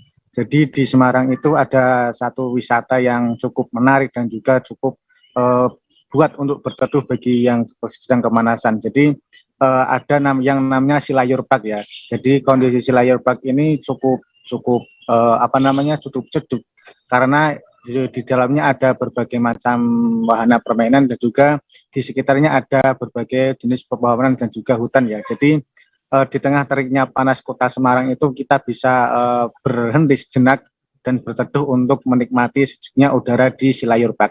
Nah, untuk tempatnya sendiri ada di Tanjakan Silayur ya, di sebelah kuburan Silayur yang memang saat ini masih menjadi misteri sendiri begitu. Nah, tetapi untuk menuju ke sini cukup mudah sekali dengan tiket sebesar Rp15.000 sampai Rp20.000 begitu. Adapun ada berbagai jenis wisata menarik di sana, ada yang namanya kolam renang juga ada beberapa swafoto yang itu mungkin bisa jadi salah satu alternatif bagi pengunjung di sana. Ada juga berbagai wahana dan juga restoran di sana, pengunjung tinggal membeli di sana dan menikmati kesejukan udara di wisata alam Silayur Park. Untuk bukanya sendiri dibuka mulai pukul 11 siang hingga pukul 5 sore. Adapun bagi pengunjung yang ingin berkemah di sana juga disediakan camping ground, tidak ada biaya sewa tambahan. Namun sampai saat ini masih belum ada mahasiswa ataupun warga yang camping ground di sana karena di seberangnya juga ada kuburan yang itu masih menjadi misteri tersendiri. Begitu Ariska dan juga pemirsa Tribun Jateng yang dapat dilakukan dari Silayur Park. Baik, terima kasih rekan Agus Salim dari Tribun Jateng. Dan Tribuners, rekan Agus juga sempat melakukan wawancara dengan Rahmat Jianto, pengelola wisata. Berikut liputannya untuk Anda. Perkenalkan, Silayur Park adalah salah satu wahana wisata baru di Kota Semarang yang menyuguhkan kesejukan hutan kota. Di sini yang kita suguhkan pertama hutan kota, suasana hutan kota, kemudian pemandangan yang masih asri. Kemudian ada resto di sini dan ada spot selfie untuk yang muda-muda, terus untuk yang sudah tua untuk tempat nyaman untuk duduk-duduk di bawah pohon. Kemudian untuk anak-anak tidak kalah penting itu playground. Dan yang terakhir ini kita sudah buatkan kolam renang. Jadi wisata ini wisata yang berkonsep keluarga, hutan kota, konsep keluarga dekat dengan kota. Jadi orang mau ngadem, orang mau nyantai, healing istilahnya kalau zaman sekarang itu tidak usah jauh-jauh lagi. Dari pusat kota hanya butuh 30 menit paling. Nah, untuk wisata ini sendiri dikelola oleh siapa, Pak? Untuk wisata ini kita bekerja sama dengan KPH Kendal ya. Ini karena hutan ini masuknya KPH Kendal dan kita berangkat dari PT Tawangmangu Wisata. Tribuners, tanggal 17 hingga 18 Oktober besok, para peserta dan pendamping MTQ Nasional 2022 dijadwalkan akan melakukan city tour. Mereka dijadwalkan besok, namun sejak pagi tadi sejumlah rombongan MTQ Nasional dari berbagai daerah telah memadati kawasan. Tepatnya di kawasan wisata Pasar Terapung, Banjarmasin, Tribuners. Dan bagaimana informasi lengkapnya, kita sudah terhubung dengan rekan Nur Masrida dari Banjarmasin Pos. Silakan rekan Nur. Ya, baik rekan Ariska dan Tribuners dari Kota Banjarmasin dapat kami laporkan pada pekan ini Kalimantan Selatan terpilih sebagai tuan rumah dari ajang MTQ atau Musabaqah Tilawatil Quran Nasional ke-29. Nah, di Kalimantan Selatan sendiri ada 3 tempat yang ditunjuk untuk menyelenggarakan ajang ini, yakni di Kabupaten Banjar, di Kota Banjarbaru, dan juga Kota Banjarmasin. Di Kota Banjarmasin khususnya nantinya para peserta dan juga rombongan MTQ yang tersebar dari seluruh Indonesia yang datang ke Kalimantan Selatan akan dijadwalkan untuk melakukan city tour. Nah, di Kota Banjarmasin ini, pemerintah provinsi melalui Dinas Pariwisata mempercayakan Pasar Terapung sebagai salah satu tujuan wisata para rombongan peserta MTQ ini. Lalu apa saja yang ada di Pasar Terapung ini? Pasar Terapung Kota Banjarmasin ini para pengunjung dapat membeli makanan tradisional mulai dari kue-kuean atau juga makanan khas dari Kalimantan Selatan, yakni soto Banjar dan makanan berat lainnya. Selain itu, pengunjung juga bisa membeli buah-buahan atau bahkan tanaman khas dari Kalimantan Selatan yang dibawa oleh para pedagang yang biasanya oleh orang di Kalimantan sendiri sebagai acil jukung. Kenapa acil jukung? Karena mereka menjual barang-barang atau dagangan mereka di atas perahu tradisional yang akrab disapa sebagai jukung. Nah, Pasar Terapung di Kota Banjarmasin ini juga terletak cukup strategis ya, karena ada di pusat kota, tidak jauh dari salah satu venue MTQ yang ada di Masjid Sabilal Muhtadin. Jadi jaraknya mungkin sekitar 500 meter dari venue MTQ sendiri dan juga tidak terlalu jauh dari sejumlah perhotelan yang menjadi lokasi menginap para rombongan MTQ yang ada di seluruh Indonesia. Nah, selama MTQ ini, pengelola dari Pasar Terapung ini akan menjadwalkan city tour atau tur dalam kota oleh para kafilah ini pada tanggal 17 dan 18 Oktober besok. Kenapa demikian? Karena di hari Senin besok itu para peserta sudah mulai mulai memasuki babak final, dan mungkin yang tidak masuk final bisa menghabiskan waktu mereka untuk mengunjungi tempat-tempat wisata yang telah disediakan oleh pemerintah Provinsi Kalimantan Selatan selama mereka berada di bumi Lambung Mangkurat. Nah, selain Pasar Terapung, juga pemerintah provinsi telah mempercayakan lokasi lainnya, yakni Menara Pandang yang lokasinya juga tidak jauh dari Pasar Terapung, dan wisata religi berupa kunjungan ke makam Habib Basiri dan juga makam Sultan Suryansah, itu untuk kota Banjarmasin. Sementara untuk di Kabupaten Banjar disediakan venue berupa expo di CBS dan juga wisata alam di kawasan Tahura Sultan Adam, serta wisata religi lagi yang ada di makam Datuk Kelampayan. Nah, untuk di Banjarbaru sendiri juga ada tempat lain yang akan menjadi destinasi para peserta, yakni di kawasan Mesel. Demikian rekan Ariska yang bisa kami laporkan dari Kalimantan Selatan, Banjarmasin.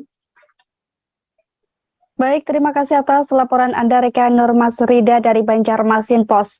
Dan Tribuners, ada pula wawancara dengan Kotmir, Sekretaris LPTHI Provinsi Sumatera Selatan. Berikut liputannya untuk Anda.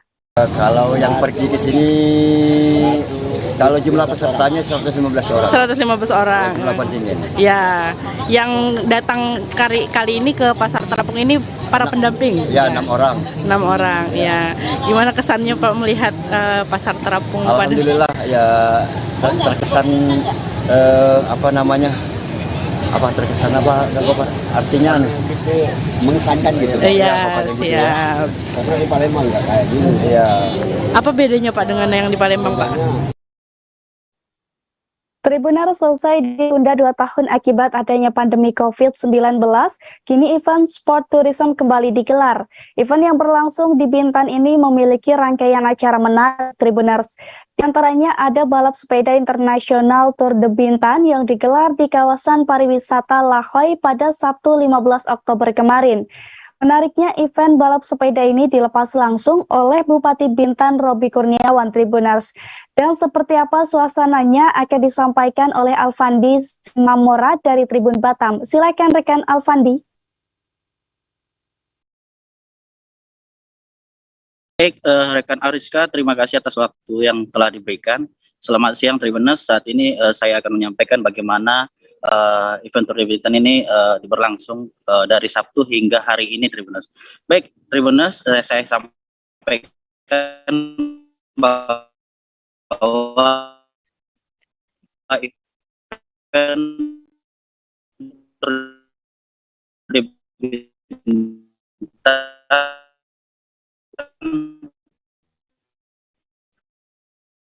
tahun 2022 10 kali, namun di tengah pandemi tidak digelar dan vakum, sehingga dengan daerah Kabupaten Bintan bahwa pariwisata Bintan tahun ini juga bakal ada event selanjutnya yang akan digelar oleh kawasan Lagoy dan juga pemerintah Kabupaten Bintan. Dalam event Tour de Bintan ini digelar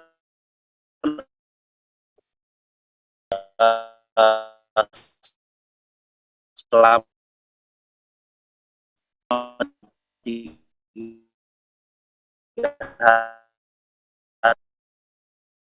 Tribuners, mulai dari tanggal dengan adanya balap sepeda ini itu sekitar event ini merupakan salah satu event yang digelar di kawasan wisata Lagoy dan juga berada di dalam kawasan Lagoy dan berada di daerah terminal, sehingga dengan adanya event ini untapan itu cukup terisi Tribuners, dan juga UMKM juga dengan adanya event ini sangat terdampak, dan pasalnya para UMKM juga berjualan di tengah adanya event ini. Adapun kategori dalam event ini ada 5 kategori Tribuners. Pertama itu tanggal 14 Oktober 2022 kemarin, namun untuk dari tanggal 15 sampai 16 kemarin itu diadakan 4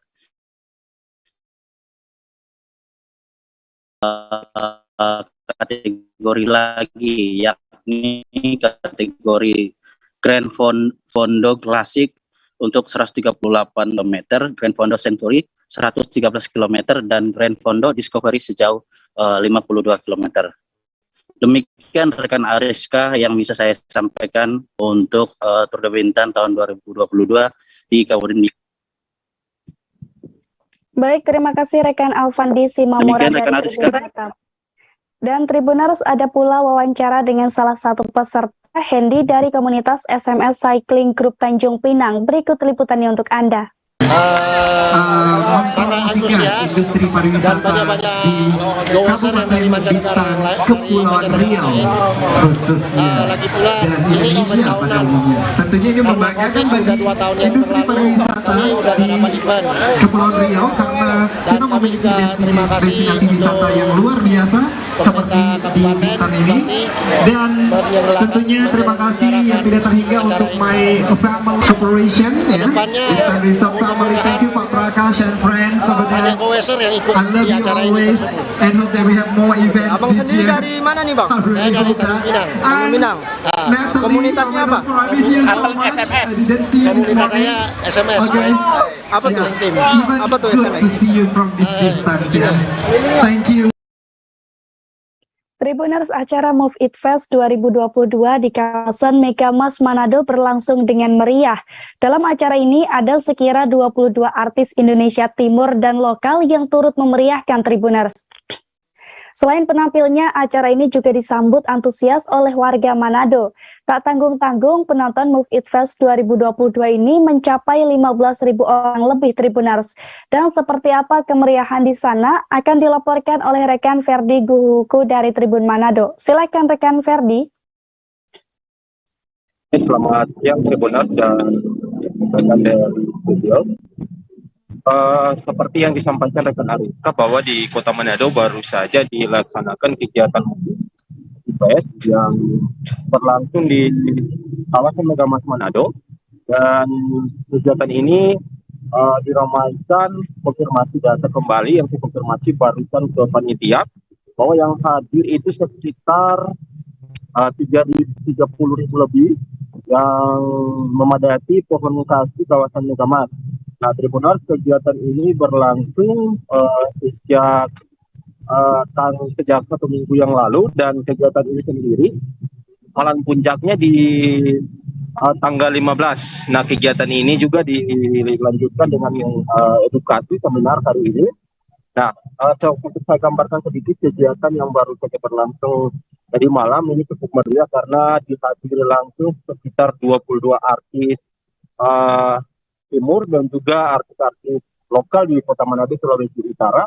Kegiatan ini berlangsung mulai dari jam 12 siang hingga berakhir pada jam 12 malam. Adapun yang diketahui yang tampil untuk artis-artis Timur ada Vicky Salamo, terus juga Mario De Clau, terus juga ada Eko Show dan beberapa rekan-rekan artis lainnya. Nah, Tribuners, kegiatan ini disambut baik oleh pemerintah Kota Manado karena selain menghibur masyarakat Kota Manado, kegiatan yang dibuat oleh ID Timur ini sebagai penyelenggara ini mengedukasi anak-anak muda di Kota Manado supaya terus bermusik dan juga mengembangkan talenta-talenta mereka sebagai anak-anak muda yang adalah generasi bangsa Indonesia. Dan kegiatan ini berjalan cukup lancar karena dari pihak kepolisian juga turut membantu untuk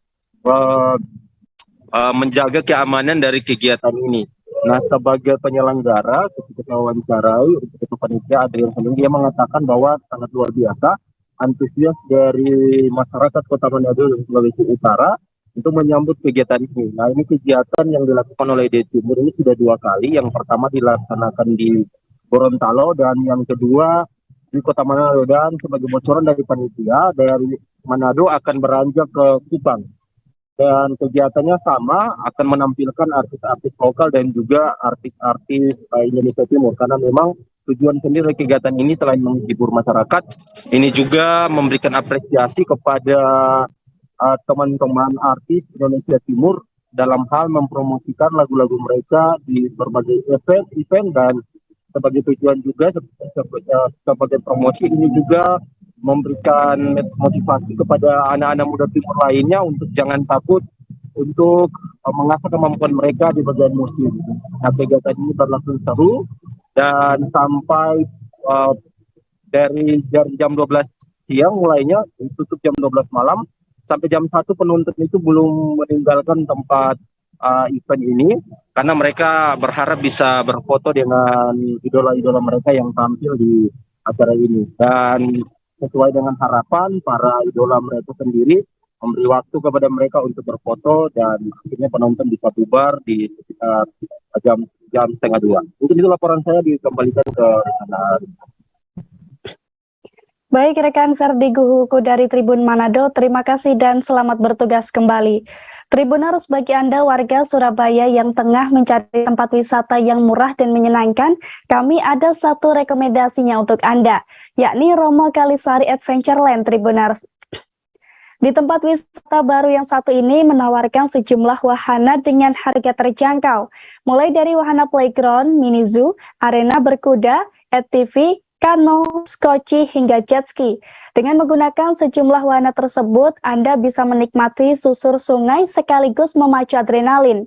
Untuk harga tiketnya, setiap wahana yang ada di tempat ini cukup bervariasi, Tribuners. Seperti tiket perahu kayu yang dibanderol seharga 10.000 per orang selama 15 menit, menunggang kuda 20.000 untuk 2 kali putaran, dan wahana ATV seharga 25.000. Ada juga wahana perahu dan skoci dengan harga tiket 10.000 per orang untuk sekali trip, Tribuners. Menariknya, pengunjung yang menaiki kano atau skoci di tempat ini bisa melewati tengah-tengah mangrove.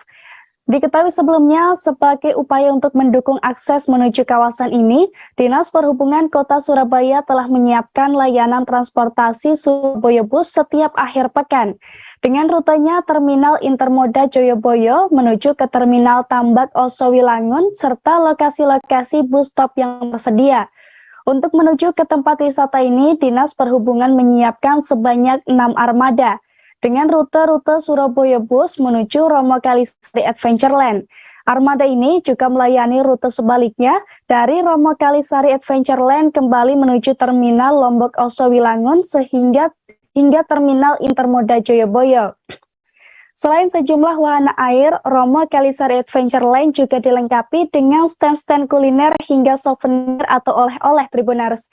Ada sebanyak 3 lapak yang sudah disiapkan, seperti lapak ikan dengan berbagai aneka olahan ikan, lapak makan dan minum, serta lapak souvenir. Seluruh stand maupun spot wahana tersebut, pengelolanya melibatkan sekitar 100 masyarakat berpenghasilan rendah. Area wisata ini dibangun di atas lahan seluas 76.769 meter persegi. Sebagian dari lahan tersebut telah dibangun wahana permainan, edukasi, serta stand pedagang.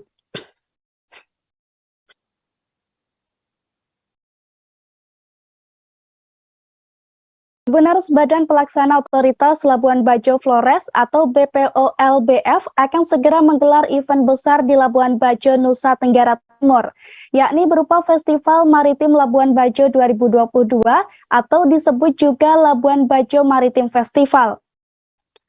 Dilansir dari tribuntravel.com, Labuan Bajo Maritim Festival ini merupakan gelaran event berskala besar pertama di Labuan Bajo. Tepatnya agenda ini akan berlangsung pada tanggal 21 hingga 23 Oktober 2022 mendatang, Tribuners.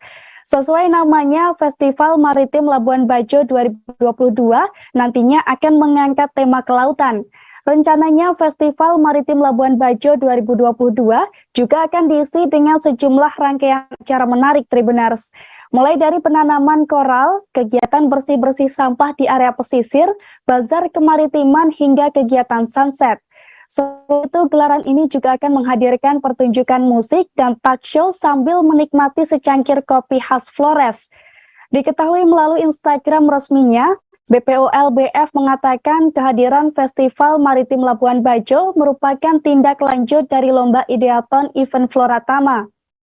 Ideaton sendiri merupakan kompetisi ide event yang juga diadakan BOLBF beberapa waktu lalu. Bertajuk It's Time for Labuan Bajo, ideaton event Pak Floor pertama diikuti oleh masyarakat dan juga komunitas setempat. Tujuannya untuk pemulihan sektor pariwisata berbasis event dengan mengaktifasi potensi ekosistem pelaku industri event lokal. Dari kompetisi tersebut kemudian lahirlah sejumlah pemenang dan gagasan ide yang akan didapuk sebagai event di Labuan Bajo. BPOLBF menambahkan bahwa Festival Maritim Labuan Bajo 2022 memang sengaja digelar untuk masyarakat setempat dan para wisatawan. Hal itu bertujuan agar seluruh masyarakat Indonesia dapat merasakan dan mendalami Labuan Bajo sebagai destinasi maritim.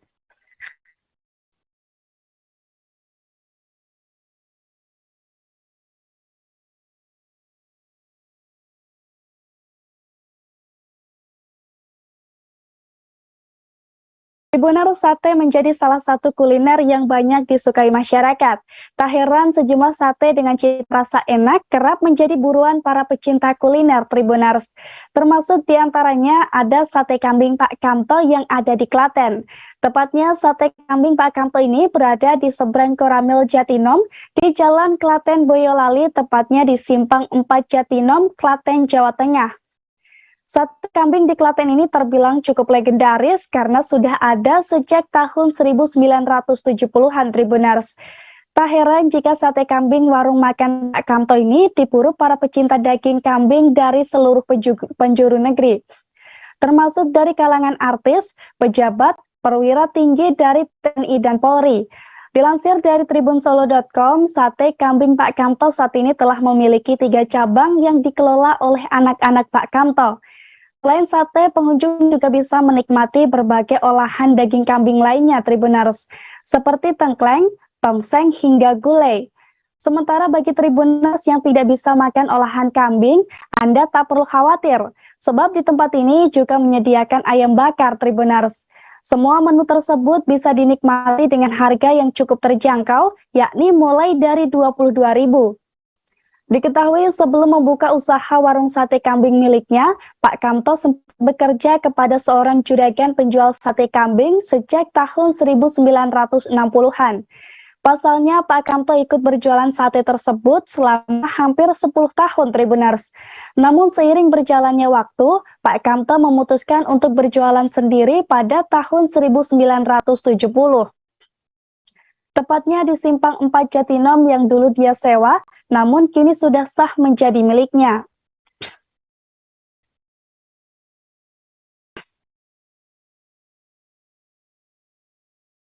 Tribuners, Rabu 12 Oktober 2022 lalu, Sandiaga Salahuddin Uno melakukan kunjungan ke Desa Wisata Tondok Bakaru yang berada di Kabupaten Mamasa, Sulawesi Barat. Dalam kunjungannya itu, Menparekraf tersebut memberikan apresiasi kepada Desa Wisata Tondok Bakaru, sebab desa tersebut sukses masuk dalam peringkat 50 besar terbaik dalam Anugerah Desa Wisata Indonesia atau ADWI 2022. Dilansir dari tribuntravel.com, keberhasilan Desa Wisata Tondok Bakaru tak lepas dari kepiawaian masyarakat setempat, terutama dalam mengandalkan potensi budaya dan kekayaan alam Tribuners. Diketahui sebelumnya, Desa Wisata Tondok Bakaru ini terletak tepat di bawah kaki Gunung Mambu Ilim, di mana gunung ini merupakan salah satu gunung tertinggi di Sulawesi Barat dengan ketinggian mencapai 2.741 meter. Tak heran jika berkunjung ke Desa Wisata Tondok Bakaru ini, wisatawan akan disuguhi dengan hamparan sawah dan budidaya bunga anggrek. Pasalnya, desa yang berjarak sekitar 1 km dari ibu kota Kabupaten Mamasa ini juga merupakan desa terakhir sebelum memasuki Taman Nasional Gandang Dewata Tribuners. Selain keindahannya, Desa Wisata Tondok Bakaru juga memiliki seni tradisi dan juga budaya yang kaya. Hal ini terlihat dari kehadiran rumah adat Mamasa serta seni musik bambu dan tarian tradisional, seperti tari bulu londong dan tari maluya. Melihat potensi tersebut, Sandiaga Uno pun menegaskan bahwa pihaknya akan membantu mempromosikan potensi wisata yang ada di Desa Wisata Tondok Bakaru. Hal ini pun disambut baik oleh Bupati Mamasa Ramlan Badawi Tribuners. Ramlan berharap kehadiran Sandiaga Uno ke Desa Wisata Tondok Bakaru bisa menginspirasi dan memacu semangat pelaku parekraf di Mamasa untuk bangkit. Tak hanya itu, Ramlan juga mengapresiasi kehadiran Sandiaga sebagai menteri ketiga yang berkunjung ke Mamasa.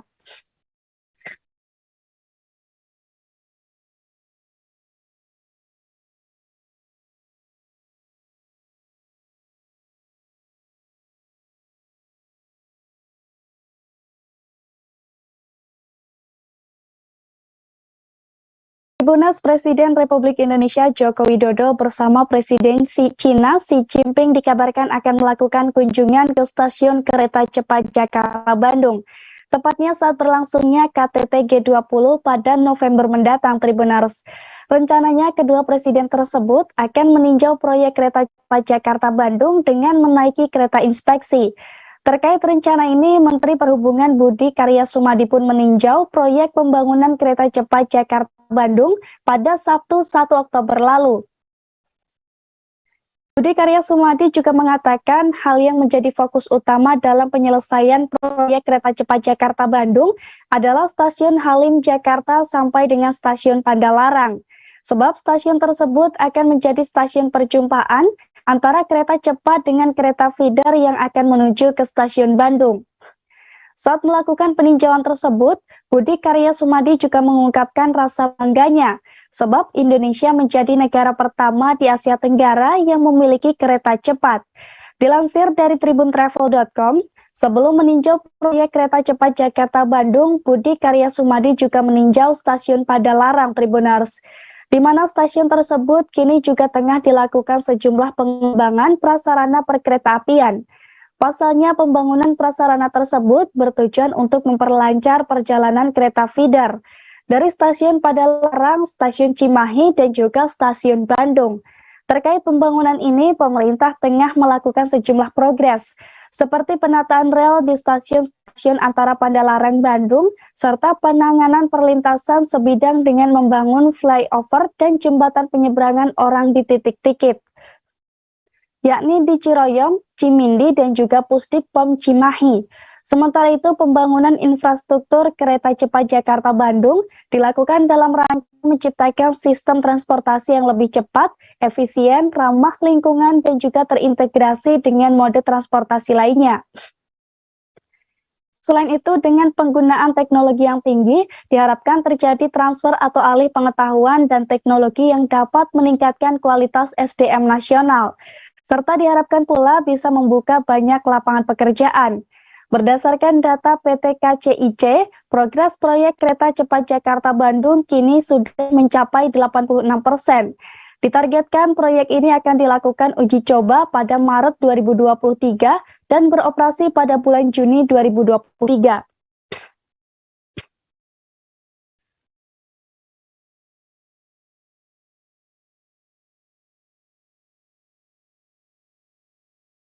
Tribunals perawatan kereta api tak hanya dilakukan pada mesinnya saja, namun pengecatan juga menjadi hal penting yang harus dilakukan pada kereta api, Tribuners. Dilansir dari tribuntravel.com, pengecatan kereta biasanya dilakukan di Balai Yasa Surabaya Gubeng, Tribuners. Pengecatan sendiri dilakukan untuk mempertahankan umur sarana kereta api agar terhindar dari karat dan juga kerusakan lain. Biasanya proses pengecatan kereta api ini dilakukan setiap 2 tahun saat kereta menjalani perawatan di Balai Yasa. Adapun bagian kereta yang dilakukan pengecatan meliputi eksterior atau dinding luar, interior kabin penumpang, dan juga toilet. Diketahui sebelumnya pengecatan kereta ini biasanya digunakan bahan utama berupa dempul dan cat, yakni dengan cara kereta yang akan dicat dilakukan pemeriksaan awal dan ditentukan di area mana saja yang catnya rusak. Lalu proses selanjutnya dilakukan pengelupasan cat lama di dinding eksteriornya. Kemudian dinding yang catnya sudah terkelupas dirapikan kembali dengan dempul supaya lapisan menjadi rata. Selanjutnya dilakukan pengecatan dasar sesuai dengan jenis keretanya, Tribuners. Di tahap akhir, kereta api diberi top clear agar cat lebih awet dan juga tahan terhadap perubahan cuaca. Lalu dilanjutkan dengan pemasangan stiker stripping dan bodi pada bodi kereta, Tribuners. Pasalnya, kereta yang menggunakan baja ringan atau mild steel biasanya dilakukan pengecatan eksterior setiap masuk perawatan di Balai Yasa. Sementara kereta dengan jenis stainless steel tidak perlu dilakukan pengecatan eksterior, namun dilakukan waxing atau pemolesan pada keretanya saja. Untuk mengecat satu kereta, unit produksi Balai Yasa Surabaya Gubeng memakan waktu sekitar 15 hari, Tribuners.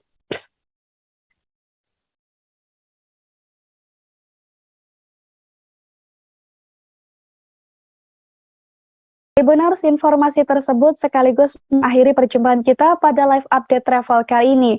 Dan jangan lupa nantikan informasi lainnya hanya di kanal YouTube Tribun News. Saya Ariska Khairina, beserta segenap kru yang bertugas pamit undur diri. Terima kasih dan sampai jumpa.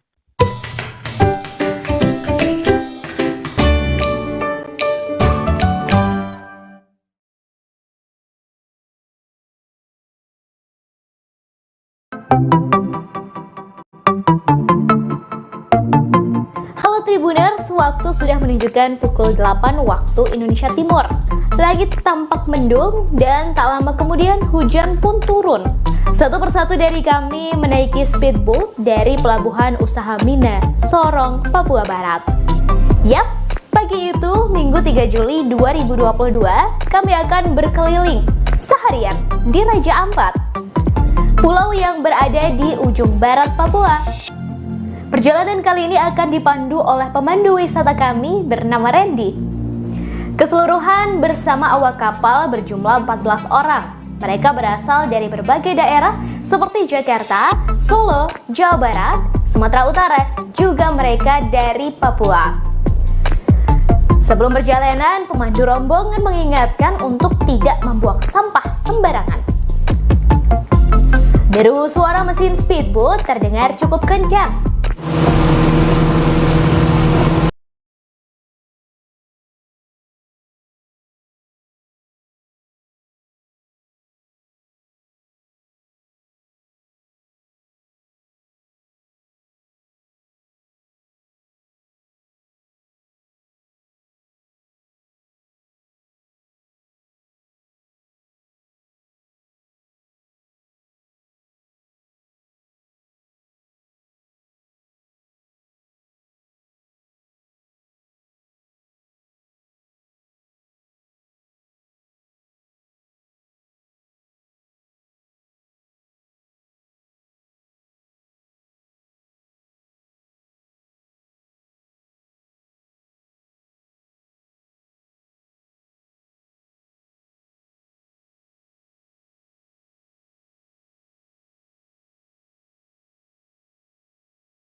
lagi bersama dengan Mutiara dalam Fakta Drama Korea. Kalau kemarin kita sudah membahas salah satu drama yang udah aja barusan selesai nih penayangannya gitu kan, baik di TV ataupun di Netflix. Kali ini Mutiara akan membahas salah satu drama Korea yang masih ongoing dan dramanya itu bikin penasaran para penontonnya. Kalau untuk genrenya sih drama ini nih campur aduk gitu kan, thrillernya ada, terus juga ya memang cukup menegangkan gitu kan drama ini. Jadi drama ini itu diperankan oleh Lee Jong Suk dan Yoona SNSD. Wah, kayaknya udah ketebak nih ya judul dramanya. Ya betul banget, jadi drama yang akan Mutiara bahas kali ini adalah drama Korea Big Mouth.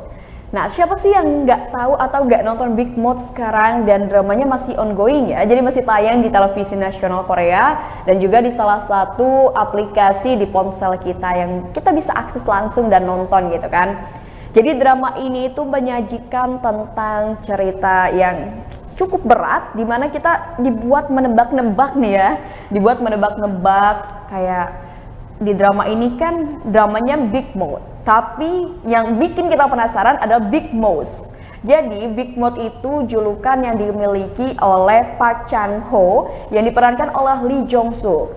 Nah, di mana Lee Jong Suk ini mendapatkan tuduhan kalau misalkan dia itu sudah menyalahgunakan narkotika, dan juga dia sempat dituduh atau difitnah sebagai Big Mouth, dimana Big Mouth ini adalah penjahat kelas atas gitu kan. Dia ini menipu banyak orang dan juga mendapatkan banyak uang dengan cara menipu tersebut. Akhirnya mau nggak mau Park Chan Ho ini akhirnya di penjara. Namun berjalannya waktu dia pun penasaran siapa sosok Big Mouth sebenarnya. Dan akhirnya pun dia mencari tahu, dan barusan aja ketahuan gitu kan pada episode ke-12 yang baru aja tayang di minggu kemarin. Jadi udah ketahuan tuh Big Mouth-nya siapa, dan cukup tidak terduga gitu kan, karena pada awalnya pasti Tribuners di rumah yang lagi nonton ongoing drama Korea Big Mouth ini bertanya-tanya siapa Big Mouth. Mungkinkah si wali kota Choi, mungkinkah kepala sipir, mungkin yang lain-lain. Banyak tebakan-tebakan yang membuat kita tuh akhirnya berasumsi gitu kan, nonton nonton drama Korea tapi seolah-olah kita itu terbawa untuk menebak siapa ya kira-kira. Drama ini tuh memang menyajikan cerita yang cukup berat gitu kan, karena berbau-bau tentang politik, kekuasaan, dimana tentang hukum juga. Jadi emang luar biasa sih, dramanya keren banget. Ditambah acting dari pasangan Yoona SNSD dan juga Lee Jong Suk yang berperan sebagai suami istri itu sangat luar biasa ya. Feel-nya dapet banget dan sweet banget gitu, kayak romantis ada di di drama ini, terus thrillernya juga ada gitu. Untuk ratingnya sendiri nih Tribuners, kalau misalkan drama Big Mouth untuk episode 11 itu memang cukup tinggi, di mana dia itu mendapatkan 11,4%, dan pada episode 12 kemarin ternyata Big Mouth mencapai atau mencetak rekor tertinggi untuk rating, di mana dia itu mencapai 12%. Wah, luar biasa banget kan? Karena emang seseru itu gitu loh nonton dramanya, greget. Kalau misalkan Tribuners di rumah yang nonton drama ini mungkin kayak greget banget gitu kan, pengen tahu ini siapa dalangnya, terus ini endingnya bakal kayak gimana gitu kan. Bahkan mungkin sampai sekarang kita belum ketebak gitu, dan hanya tersisa beberapa episode lagi. Kita masih menunggu ya minggu ini tayangannya episode 13-14 akan seperti apa sih kelanjutan dari drama Korea Big Mouth ini.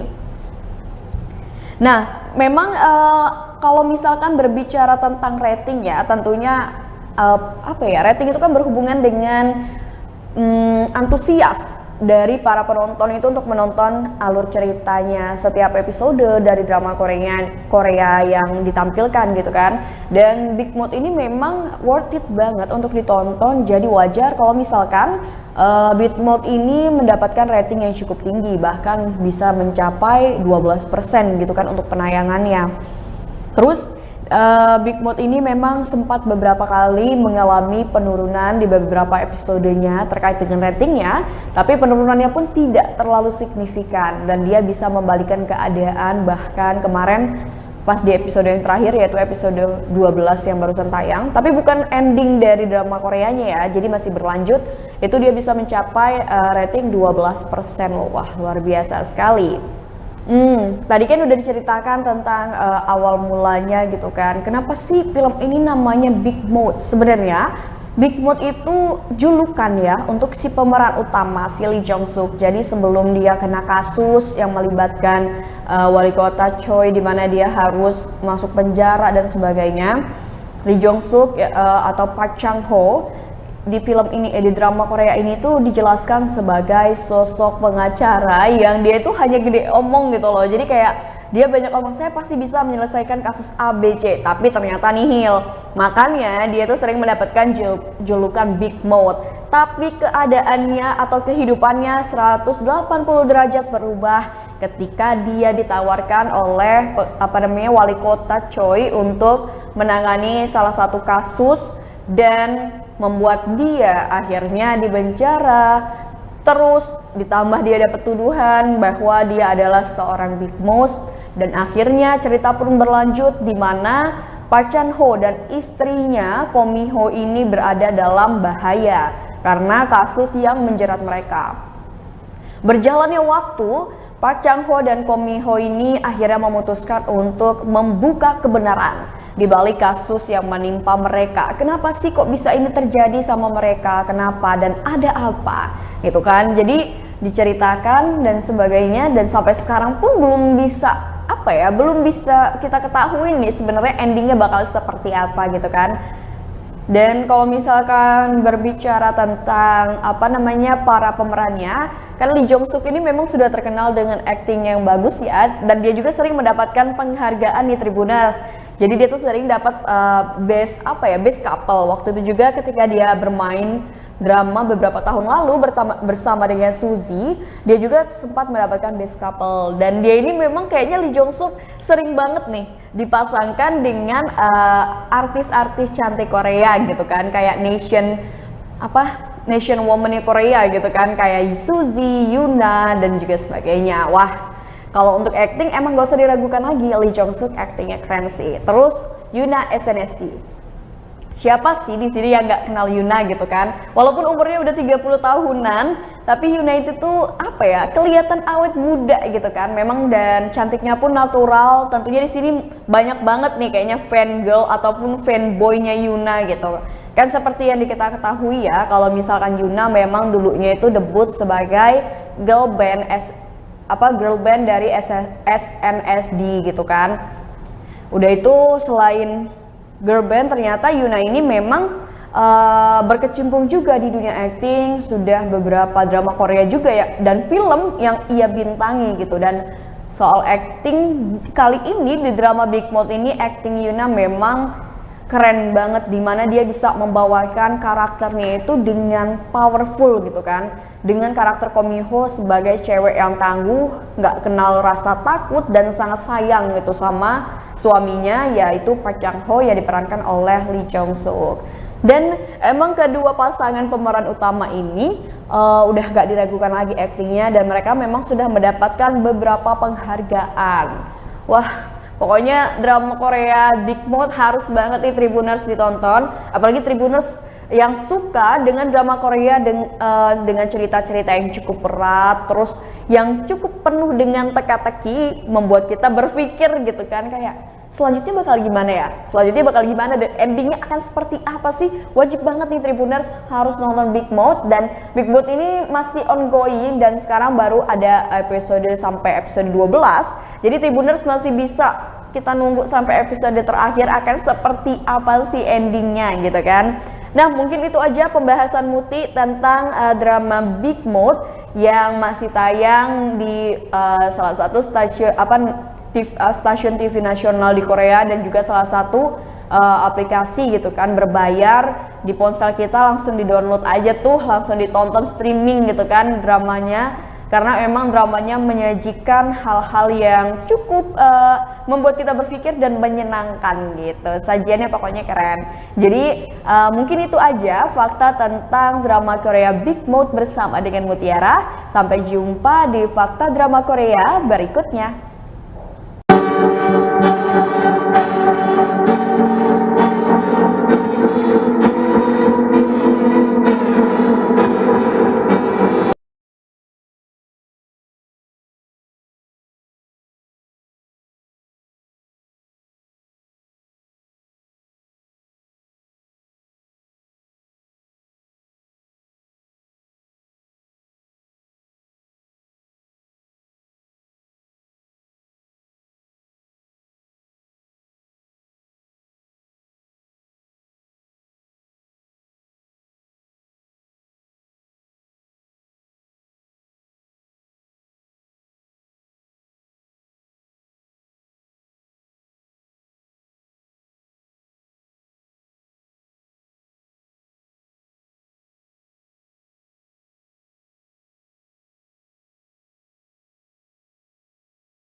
Halo Tribuners, kembali lagi di Wisata Lampung.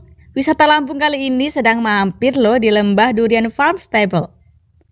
Lembah Durian Farm Stable merupakan wisata alam yang memanfaatkan lahan kebun buah durian. Lembah Durian Farm Stable berlokasi di Kedaung, Kecamatan Kemiling, Kota Bandar Lampung. Jaraknya sekitar 500 meter dari wisata Taman Kupu-Kupu Gita Persada.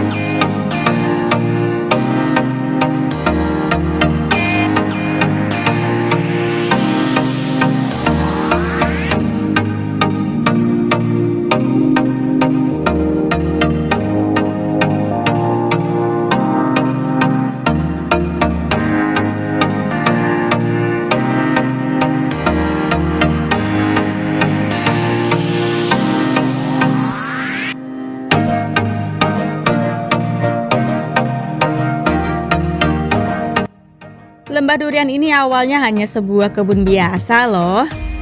Tapi karena akun media sosial yang dibuatnya meledak, jadi deh kebun tersebut makin banyak dikenal dan juga makin ramai dikunjungi wisatawan.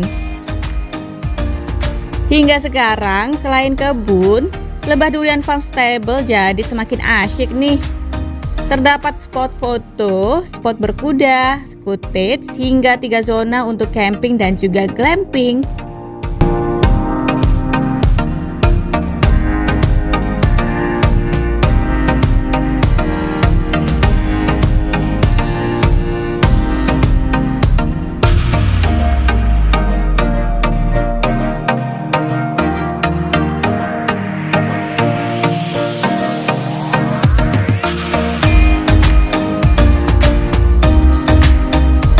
Wisata alam ini memiliki suasana adem serta spot menarik untuk dikunjungi bersama keluarga maupun rekan kerja. Wisatawan tidak akan mendengar suara berisik dari kendaraan lalu lalang. Yang ada hanyalah suara semilir angin, gesekan daun, dan juga suara burung dan serangga yang bersautan. Damai sekali ya.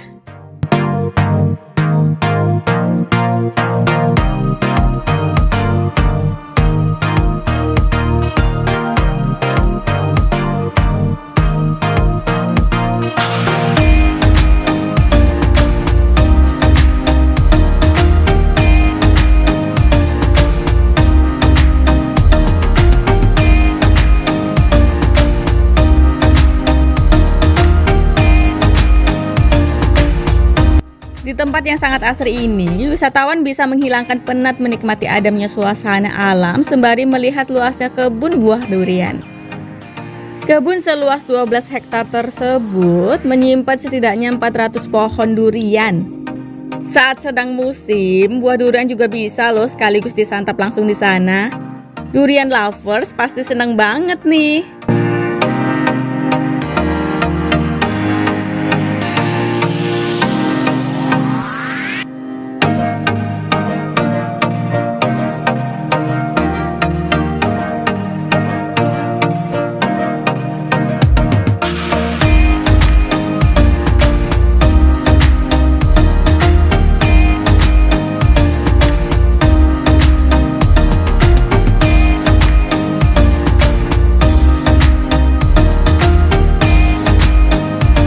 Area berkuda dan juga glamping menjadi spot paling menarik di sana.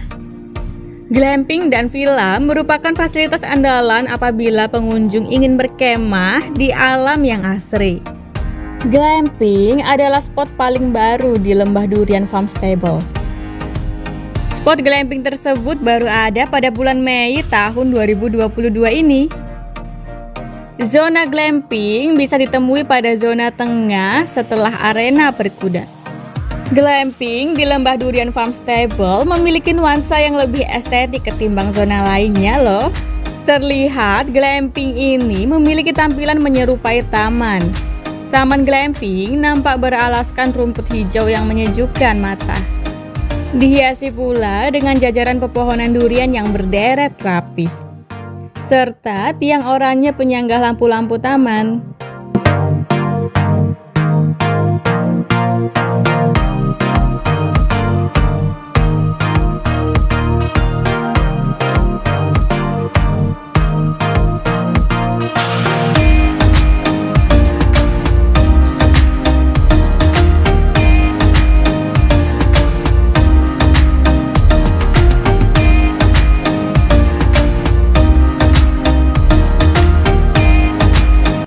Tepat pada bagian tengah rumput tercipta jalan setapak.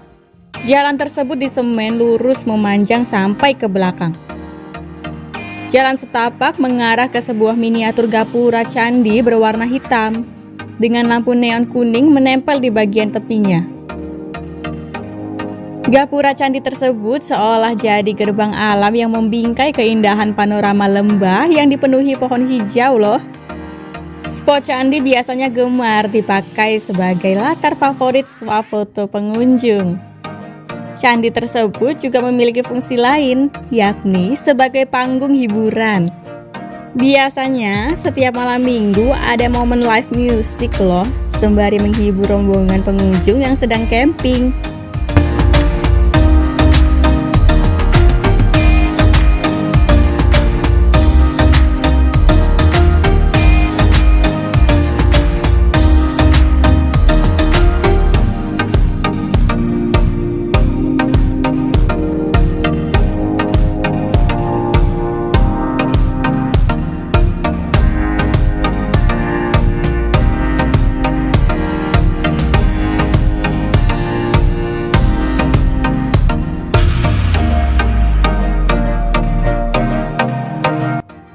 Beberapa meja dan juga tempat duduk memanjang juga mengisi area taman. Selain itu, masih ada ruang untuk arena panahan, tempat bakaran barbeque, cottage, dan juga tenda glamping. Tribuners pastinya tahu dong istilah dari kata glamping. Glamping berarti glamorous dan juga camping.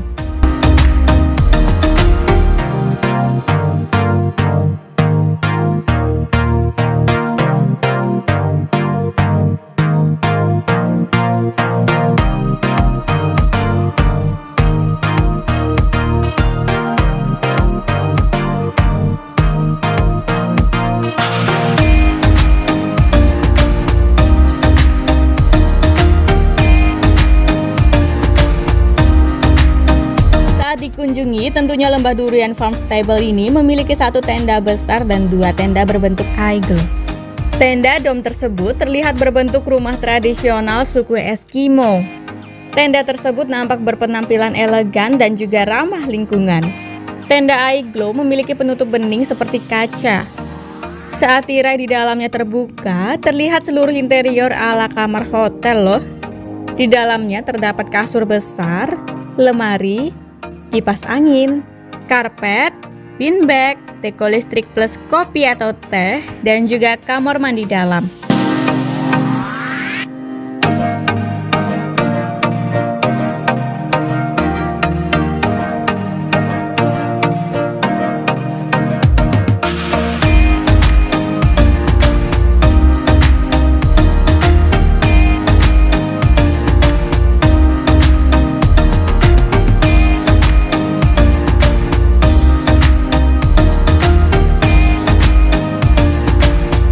Sementara untuk tenda glamping besar dari depan bentuknya seperti rumah. Bagian depannya terdapat teras dengan sofa santai berwarna coklat. Sofa tersebut berguna untuk menikmati nuansa alam di luarnya. Dekat dengan area glamping terdapat cottage yang menghadap ke arahnya. Cottage tersebut baru selesai dibangun loh. Cottage memiliki teras yang cukup luas, sehingga bisa digunakan untuk kumpul keluarga. Berlanjut ke bagian bawah Lembah Durian Farm Stable, bisa ditemukan beberapa kolam-kolam kecil beserta villa mini. Villa tersebut lebih dulu ada sebelum glamping dibangun. Jumlahnya setidaknya ada 3-4 villa.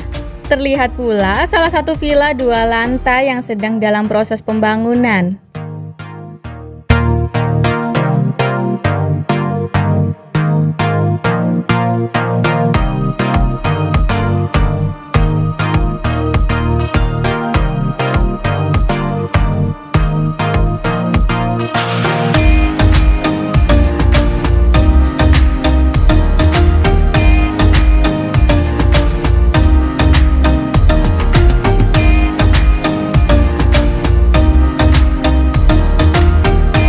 Villa tersebut ukurannya lebih besar daripada yang lain.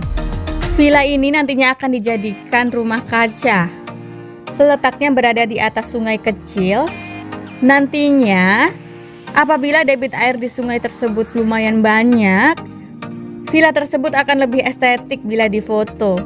Jadi seperti mengapung di atas permukaan air. Selain itu, tepat di samping villa juga didapati kolam dan juga jembatan melengkung di atasnya. Sepanjang jalan yang melintasi deretan villa, dihiasi pula lampu-lampu gantung di atasnya. Area glamping dan juga villa di Lembah Durian Farm Stable umum digunakan sebagai lahan untuk kegiatan gathering, reuni, area fashion show, pre-wedding, hingga pesta pernikahan. Lahan glamping tersebut biasanya muat sekira 300 orang dan juga 300 tenda kemah.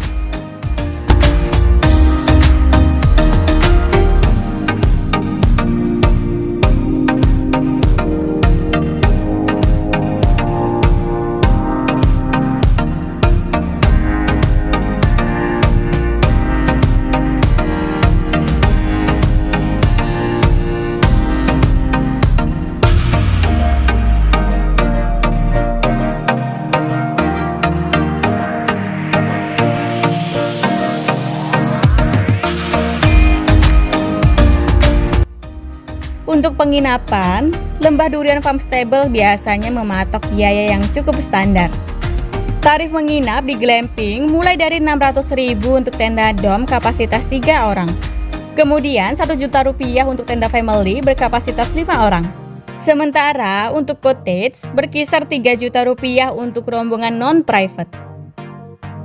Biaya tersebut sudah termasuk dengan 1 kali sarapan, parkir mobil dan 2 motor, serta musik dan juga sound.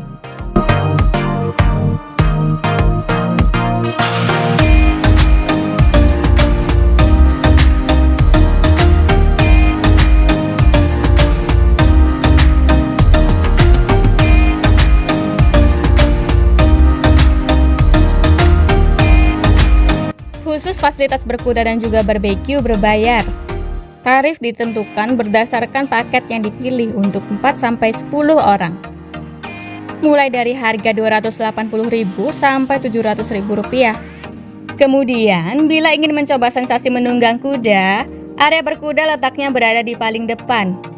Terdapat 15 ekor kuda yang terdiri dari kuda lokal dan juga kuda impor. Bagi pemula, biasanya akan diberikan kuda lokal yang sudah jinak. Sebelum masuk ke Lembah Durian, tentu wajib membayar tiket masuk sebesar Rp10.000 aja. Kemudian barulah membayar tarif untuk berkuda mulai dari Rp25.000 sampai Rp35.000 untuk 2-3 kali putaran.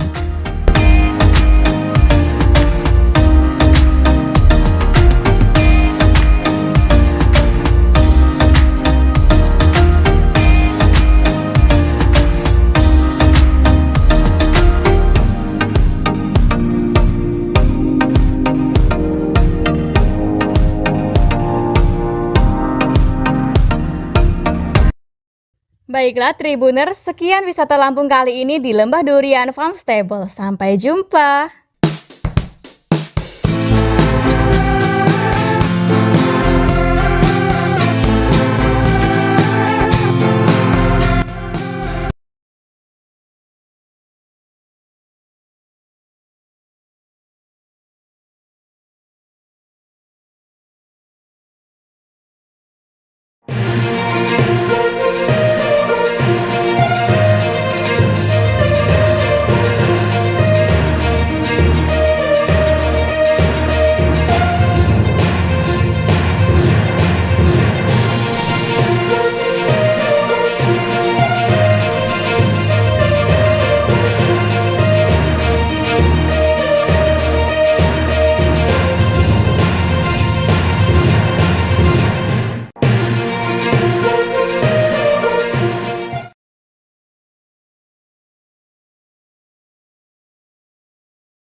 Selamat malam Tribuners, jumpa lagi bersama dengan saya Mutiara dalam tayangan berita terkini Lampung di Tribun Lampung. Kami akan menyajikan informasi menarik dan terkini untuk Anda dari berbagai daerah di Provinsi Lampung. Dan inilah berita terkini selengkapnya. Sebuah mobil tabrak pohon dan pagar rumah warga hingga hancur. Satu unit mobil double kabin menabrak pohon di Jalan Indra Bangsawan, Kelurahan Rajabasaraya, Kecamatan Rajabasa, Bandar Lampung pada Sabtu 15 Oktober 2022 malam. Selain itu, mobil itu juga menabrak pagar pembatas rumah warga hingga hancur. Pada bagian bodi mobil bermerek Ford Ranger dengan nomor polisi B9128KBA tersebut tertempel stiker lengkung langit. Menurut warga sekitar Suhadi, sopir yang mengendarai mobil tersebut dalam keadaan mabuk. Diduga hal itu pula yang menjadi penyebab kecelakaan terjadi. Sementara warga lainnya Rahmadi mengatakan mobil sempat hilang kendali sebelum menabrak pohon. Tak lama berselang, sejumlah personil Satlantas Polresta Bandar Lampung datang ke lokasi untuk melakukan pemeriksaan. Saat dikonfirmasi, Kanit Gakum Satlantas Polresta Bandar Lampung, Ibda Gunawan, membenarkan peristiwa tersebut. Namun, Ibda Gunawan mengatakan dirinya tidak mengetahui apakah pengemudi dalam keadaan mabuk. Hanya saja, menurut Ibda Gunawan, peristiwa kecelakaan tersebut telah diselesaikan secara pribadi.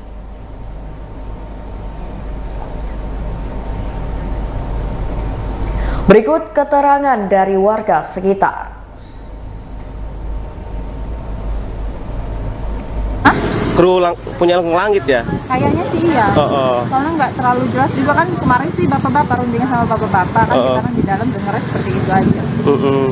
Nah Mbak, ini yang mengalami kerusakan apa aja sih Mbak ini Mbak? Yang pertama pagar.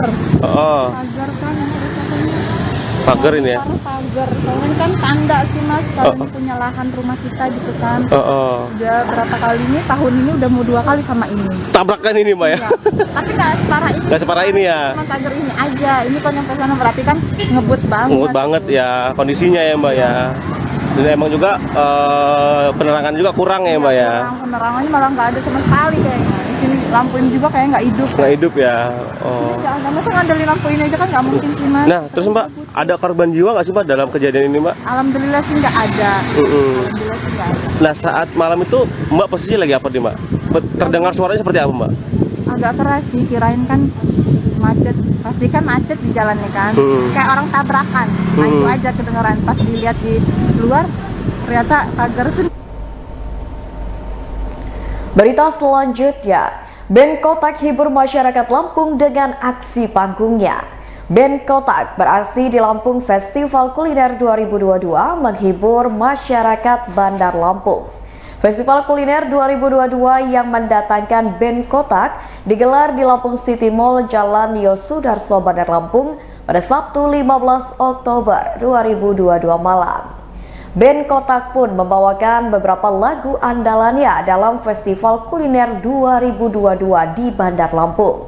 Sahabat Kotak pun histeris melihat para punggawa Band Kotak tampil setelah sekian lama tidak manggung di Bandar Lampung. Teriakan dari para fans terdengar sangatlah riuh, terutama saat tantri sang vokalis naik ke atas panggung pada pukul 20:44 menit waktu Indonesia Barat. Lalu dilanjutkan Sela gitaris dan basis Cua juga ikut naik ke atas panggung. Lantas ketiga personil Band Kotak ini pun mulai membawakan lagu-lagu andalannya. Di antaranya mulai dari Hilang Tinggalkan Saja Dia. Kemudian lagu yang paling hits juga dinyanyikan yakni lagu Masih Cinta. Lagu Pelan-Pelan Saja, Terbang Tinggi hingga lagu pamungkas berjudul Beraksi. Tidak lupa Band Kotak Band Kotak pun menampilkan lagu teranyar yang dinyanyikan berjudul Netizen Bersabda. Diceritakan oleh Tantri sang vokalis bahwa lagu Netizen Bersabda ini masuk di dalam mini album 8+ yang mengangkat tema digitalisasi. Tepat pada beberapa bulan yang lalu, band Kotak telah berusia 18 tahun berkancah di dunia permusikan Indonesia. Kotak sudah berusia 18 tahun dan bukan usia yang mudah untuk bertahan sampai saat ini. Mini album yang dirilis 18 plus tersebut mengambil sudut pandang positif dari digitalisasi. Arus digitalisasi harus diapresiasi bagi para netizen yang menggunakan jempolnya untuk menegakkan kebenaran. Selain itu juga masih dalam nuansa berduka bagi persepak bolaan Indonesia. Pada konser tersebut, Tantri menyampaikan duka yang mendalam dan berduka cita atas tragedi yang terjadi di Kanjuruhan Malang. Di akhir acara, Tantri tak lupa mengucapkan selamat untuk Bandar Lampung yang telah menggelar Lampung Festival Kuliner 2022.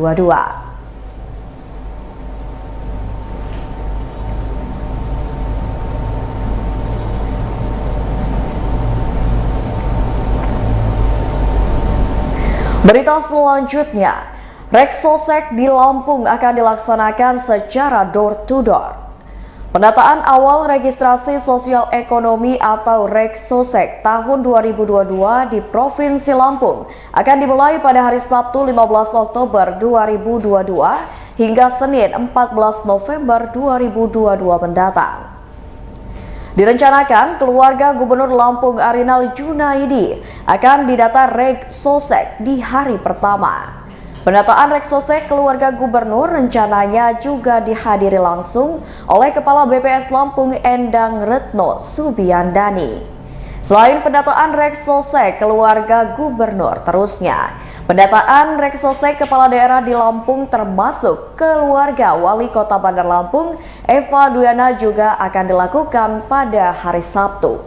Pendataan Reksosek dilakukan selama 1 bulan dengan menerjunkan sebanyak 13.672 petugas. Pendataan dilakukan secara door to door menggunakan paper and pencil interviewing atau PAPI dilengkapi dengan geotek dan foto khusus untuk keluarga miskin. Tiap petugas sudah dibekali peta terkait wilayah yang harus didatanya, sehingga harapannya tidak ada yang terlewatkan untuk terdata. Kemudian, penduduk yang tinggal di panti-panti penduduk tunawisma juga turut didata. Khusus pendataan penduduk tunawisma dilakukan pada malam Reksosek atau Reksosek Night di 29 Oktober mendatang.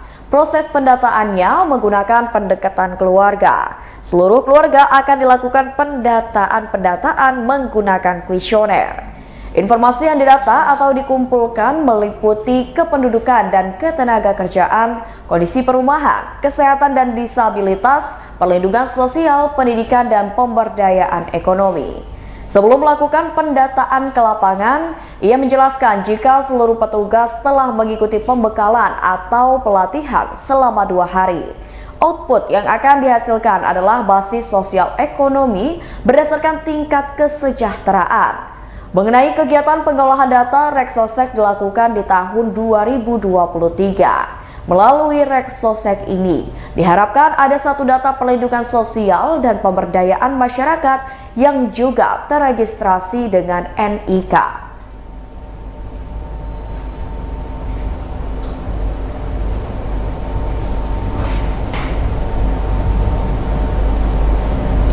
Berita selanjutnya, jalan rusak tak kunjung diperbaiki, warga lingkungan Simpang Serdang kecewa.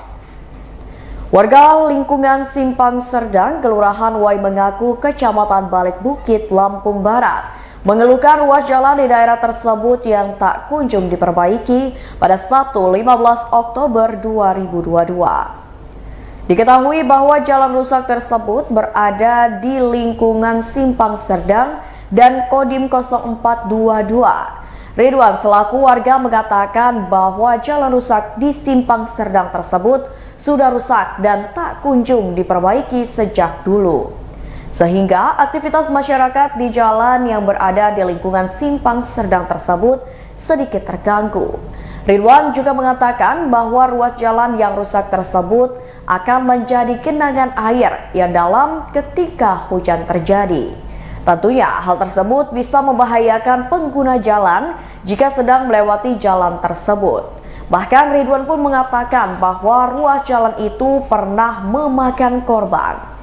Ia mengatakan bahwa jika malam jalan tersebut gelap dan pengguna jalan yang tidak bisa mengontrol motornya untuk melalui jalan tersebut pasti beresiko terpeleset. Ridwan mewakili warga lingkungan Simpang Serdang berharap agar ruas jalan Simpang Serdang Kodim 0442 tersebut segera diperbaiki. Hal itu agar masyarakat dan pengguna jalan lain bisa melewati jalan tersebut dengan perasaan aman dan juga nyaman.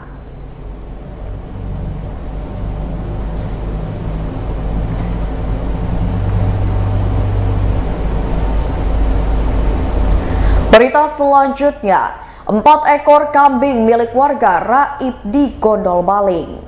Sebanyak 4 ekor kambing milik warga lingkungan Perumnas Gria Nuansa, Kecamatan Menggala, raib di Gondol Baling.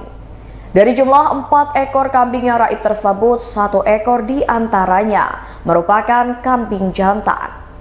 4 ekor kambing tersebut merupakan milik warga bernama Herika, berusia 32 tahun, warga wilayah Perumnas setempat.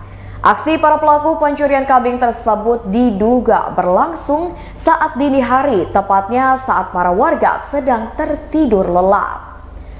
Herika, pemilik kambing, menjelaskan dirinya mengetahui kehilangan tersebut sekira pukul 6:10 waktu Indonesia Barat, Kamis pagi. Saat dirinya ingin mengecek dan memberikan pakan untuk kambing miliknya. Karena terkejut setelah melihat kambing miliknya hilang di kandang, dirinya langsung bergegas memberitahu kepada Suwarli, tetangga korban. Selain tetangga korban, Herika juga melaporkan kejadian tersebut kepada RT di wilayah setempat. Akmal selaku RT membenarkan adanya laporan terkait kehilangan 4 ekor kambing milik warganya. Bahkan dirinya menyarankan agar korban Herika melaporkan kejadian tersebut kepada Polsek Menggala. Dirinya juga mengimbau kepada warga sekitar, khususnya warga lingkungan Perumnas Gria Nuansa Menggala, agar tetap waspada terhadap aksi pencurian.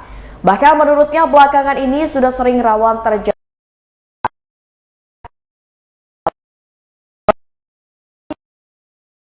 warga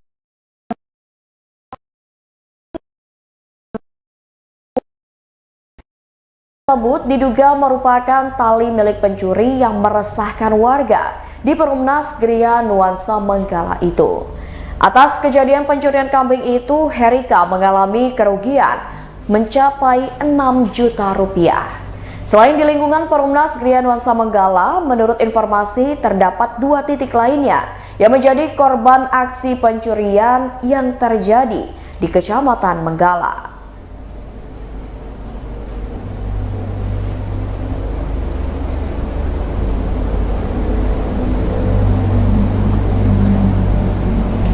Berita selanjutnya, harga telur ayam dan bawang di Metro kembali merangkak naik. Harga bawang merah dan telur ayam ras di Metro kembali naik. Pantauan dari Tribun Lampung di Pasar Kopindo dan Pasar Cendrawasih Metro, harga telur ayam kembali naik menjadi Rp27.000 per kilogram. Penjual telur ayam di Pasar Cendrawasih Metro, Fitri, mengatakan harga telur saat ini kembali naik setelah sebelumnya mengalami penurunan. Adapun harga telur ayam di Metro saat ini kembali naik menjadi Rp27.000 per kilogram. Sebelumnya harga telur ayam berkisar Rp24.000 per kilogram. Ia mengungkapkan kenaikan harga telur ayam tersebut dapat memengaruhi pendapatan penjualannya.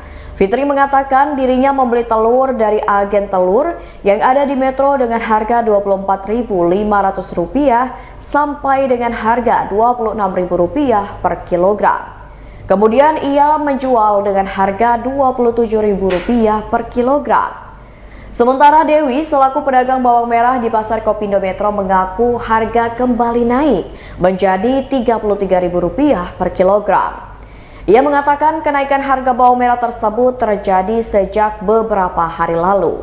Dewi mengatakan harga bawang merah semula Rp24.000 per kilogram sebelum mengalami kenaikan. Namun saat ini, bawang merah mulai merangkak naik hingga menyentuh harga Rp33.000 per kilogramnya. Dewi mengatakan menurutnya kenaikan itu dipicu oleh adanya peningkatan jumlah pembeli di pasar Kopindo Metro.